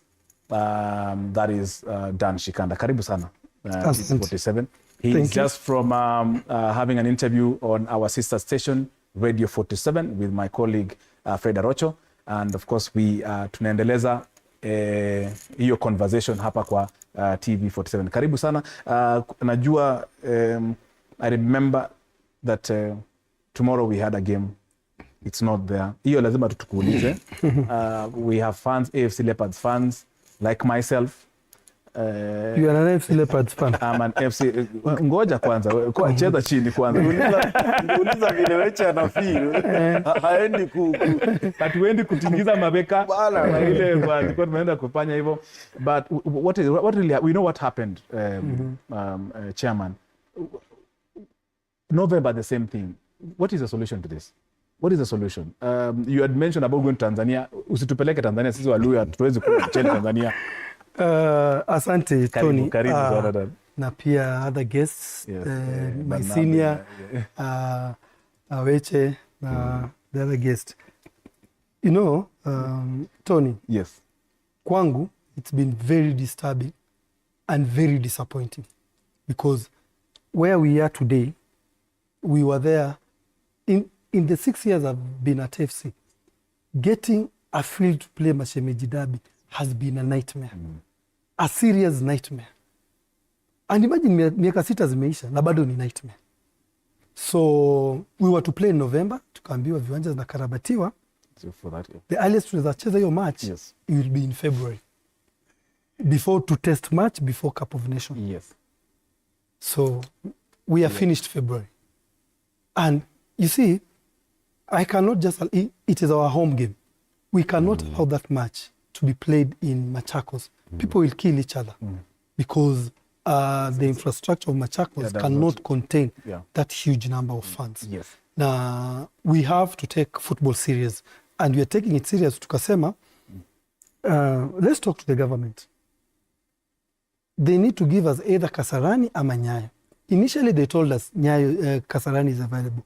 We as FC were saying we prefer Nyayo because we want to bring as many fans as possible. We start showcasing that when the Cup of Nations comes to Kenya, the stadiums will get full. We start building that momentum. So we were told now Kasarani again, it's not possible sababu. And we were told Nyayo it's not possible because our Jeka floodlights, hizo tu ndo zimebakia. But everything else is has been finished. So tukapelekwa Kasarani. Kasarani is supposed to play, tunaambua they've brought equipment za kuweka hizo canopy and they've mounted them. So they can't remove them. And they can't allow people to come there, crowds to come there. Anything can happen. So hapo ndio tuko. And it is disappointing. Pia sasa the blame comes back to us. Kwa nini FCA na kiwanja? Which is a good question to ask. Since 6 years ago, to promise kiwanja Kasarani. Incepted in 1964, hatuna kiwanja. The last 6 years again, I'll tell you, without fear of any contradiction, nimefuata mambo ile kiwanja ile Moi alitupatia. We have done paperwork, we finished everything.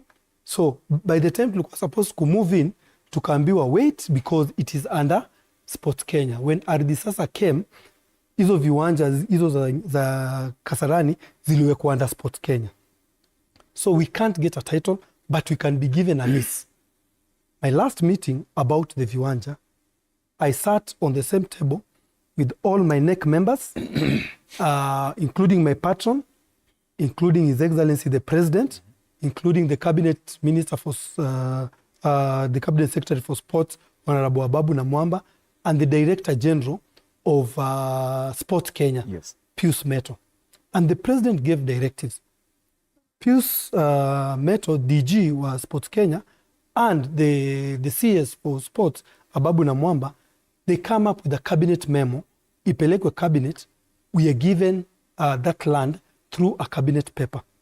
Now, the Director General wa Sports Kenya, akasema we can be given 66 years lease. But the President requested we be given 99 years. And he further went on to request Shabana na Gor Mahia waongezwe hapo because these are the biggest community clubs. So, viwanja tumetafuta, hapo ndio tuko. And I will say this, without infrastructure, our teams will remain briefcase. Do you have capacity to build the stadiums? Ama mtaachia serikali? We have capacity to build the stadiums. Once umepata your stadium, I am sure we can come up with a few strategies. In fact, there are people who build the stadium, then you go on until you buy them out. We had gotten 2 of them. Yeah. In fact, even recently, we were starting to have some talks with Starehe Boys Center. We take one of their grounds, they do it for us for training, then we be training there, and then league matches can be played there. Not for us, but for our youth team and our women team. We collect some revenue as we pay them. Getting your land, you actually will get people to build a stadium for you, then you partner with them. Maybe, Kwalanda, just a quick one. Quick one, yes. Just to challenge our chairman, AFC Leopards. Yes. Because during our days, I don't think if you could dream of postponing an AFC Gor Mahia match. Well, you cannot. So I don't know if it's the booking of the stadiums, because to me, AFC has made me into who I am to today. When I went to Harambee Stars, it was because of AFC Leopards. So AFC, it's very dear to me because it's made imejenga umikiweche. Yes. So chairman, sijui kwa hiyo booking ya viwanja ndio shida ama because siku zetu hakuna time tulikuwa especially unaona game kama hizo, it's the biggest. Tuseme Shabana imeingia kidogo, lakini FC Gor ilikuwa one of the biggest na mambo ya kupostpone. I don't think if time yetu tulikuwa ina happen. Mickey, thank you. I think tulicheza sama kidogo ulikuwa senior, tukanila siku zetu. I can also say during our days, it was never postponed. Why was it never postponed? There was Nyayo Stadium and there was Kasarani. Now what is happening, CAF and FIFA are telling us, Nyayo Stadium and Kasarani, sio viwanja za mpira. That's why even Harambee Stars is playing outside this country. Why? And I can tell you, Mickey, Nyayo Stadium ground, the playing surface, that place was horrible. We preferred our matches to be played at City Stadium. There was better grass than Nyayo Stadium. Even Kasarani, when it came, the playing surface was, this place is softer. It was worse. So now, with advances in technology and standards, CAF is saying you cannot use this stadium. This playing surface is outdated. Number one. Number two, the dressing rooms. Those are not dressing rooms. Hizo tu ni labda their toilets. Ni nyumba tu. Alafu, we want football to be televised, to be out there. You do not even have the media center. So we need these things. Alafu, we want the stadium to have seats which are numbered. Tujue Tony Kwalanda ndio urushanga mawe na yeye ukaanga seat number 17. Yeah, unaona? So these are the changes that since you left playing football that have come in. Unfortunately, I've been found in management. And when you're in management, when you are told you cannot use Nyayo Stadium, si ati imebomolewa, iko tu bado vile ilikuwa na Kasarani. But now, haiwezi tumika because we are now doing those stadiums so that they come to speed to the standards of CAF and FIFA. Of course, in a short while as we wind up, najua hata nimeambiwa ninafaa nitoroke hapa. Nilikuwa nataka chairman ongee, but wacha ongee Barnabe tu. Najua una mambo mingi sana. Mimi swali yangu kwa Jihad moja. Answer ziko. Mimi nauliza, unajua mlikuja mka confirm date, tuka hype game, tunaenda. Who confirmed the date and why? Hawako wanajua kwamba uwanja haiko ready? Ama nini li happen and how did it come that sasa already tuko tayari, Sunday tunaenda game? Pili, mumetuacha tu hivyo. When is the game? Watu wamebook mabasi. Is it after hiyo sasa renovation? Maybe to answer is you. Is it next year? When? Your question has come across. Just the same way tuliambiwa AFCON iko lini? February. Ikapelekwa nini? Hiyo stadium haiko ready. Sisi tuliambiwa tutacheza Kasarani. Kasarani tuliambiwa iko ready, kila kitu iko ready. But remember, hizo canopy zimewekwa, they need to be fixed. So sa cranes zimeletwa, zimewekwa ndani. Sasa tukaambiwa iwezekani. Nyayo, we can actually play at Nyayo. We can play at Nyayo, but sasa somebody says tukicheza Nyayo tutakuwa tunachomea gava because wanasema stadium imeisha lakini floodlights hazijawekwa. Watu watakuja wapige picha hizo floodlights. We don't need to use floodlights. Tutaka tucheze saa 10 ama hata hiyo saa 9 switches za league. We shall not use need floodlights sababu playing surface imeisha, kila kitu imeisha. Bado tu kumount hizo floodlights. So now we don't have powers more than the government wakisema haiko ready. So sasa nimesikia because I am now in both federation and the club. Tutacheza na Gabon kwanza. There's one school of thought saying we need to play to test the pitch before game ya Gabon. Tungecheza mashemeji to test ya Gabon. Tuone kama tunaweza ijaza, tuone sisi kwaje. Somebody else is saying if sina Goro akicheza hapo hizo vio zote zitavunjwa. Now we are there. Maybe Tony, just in 30 seconds. In 30 seconds. Maybe just a quick one. In 30 seconds. Sisi niko na academy inaitwa Kuza Soccer Academy. Yes. In Nairobi. In Nairobi hapo Strathmore University. Na trainisha watoto from 3 years. 3 years is the youngest to 17 years. So Saturdays and Sundays. Saturdays we do it from 9 o'clock to 11 o'clock. And then Sunday we do it from 2 o'clock to 4 o'clock. And then during the holidays, we have a holiday program which tuna incorporate the kids who have come. So anybody within area ya Langata, Nairobi West, South Sea, if you have a kid who londa trainisho na Mikiweche T9, Mko West, most welcome to Strathmore University grounds. Thank you. Asante. Mikiweche, of course, our legend in football, former Harambee Stars defender, of course, and a coach, as you've heard. We'll bring him more to discuss about that particular academy. We also have the chairman of AFC Leopards. Amesema pia kwa Confederation ako na kofia mingi na amejipata miguu ziko huku na huku. Dan Shikanda, thank you very much of course for sharing. These conversations we keep on of course online na zitaendelea hapa hivi, tutakuwa tunauliza maswali mingi, and of course Michael Barnabe, a football analyst on this particular panel. Thank you very much gentlemen for making time. This is Sports Extravaganza. My name is Tony Kwalanda on behalf of the entire squad, both on and off the camera. My producer Stanley Nyarngita, Boniface Kimanzi, my director Emmanuel Inonda, and the entire team here at Cape Media. We thank you for watching.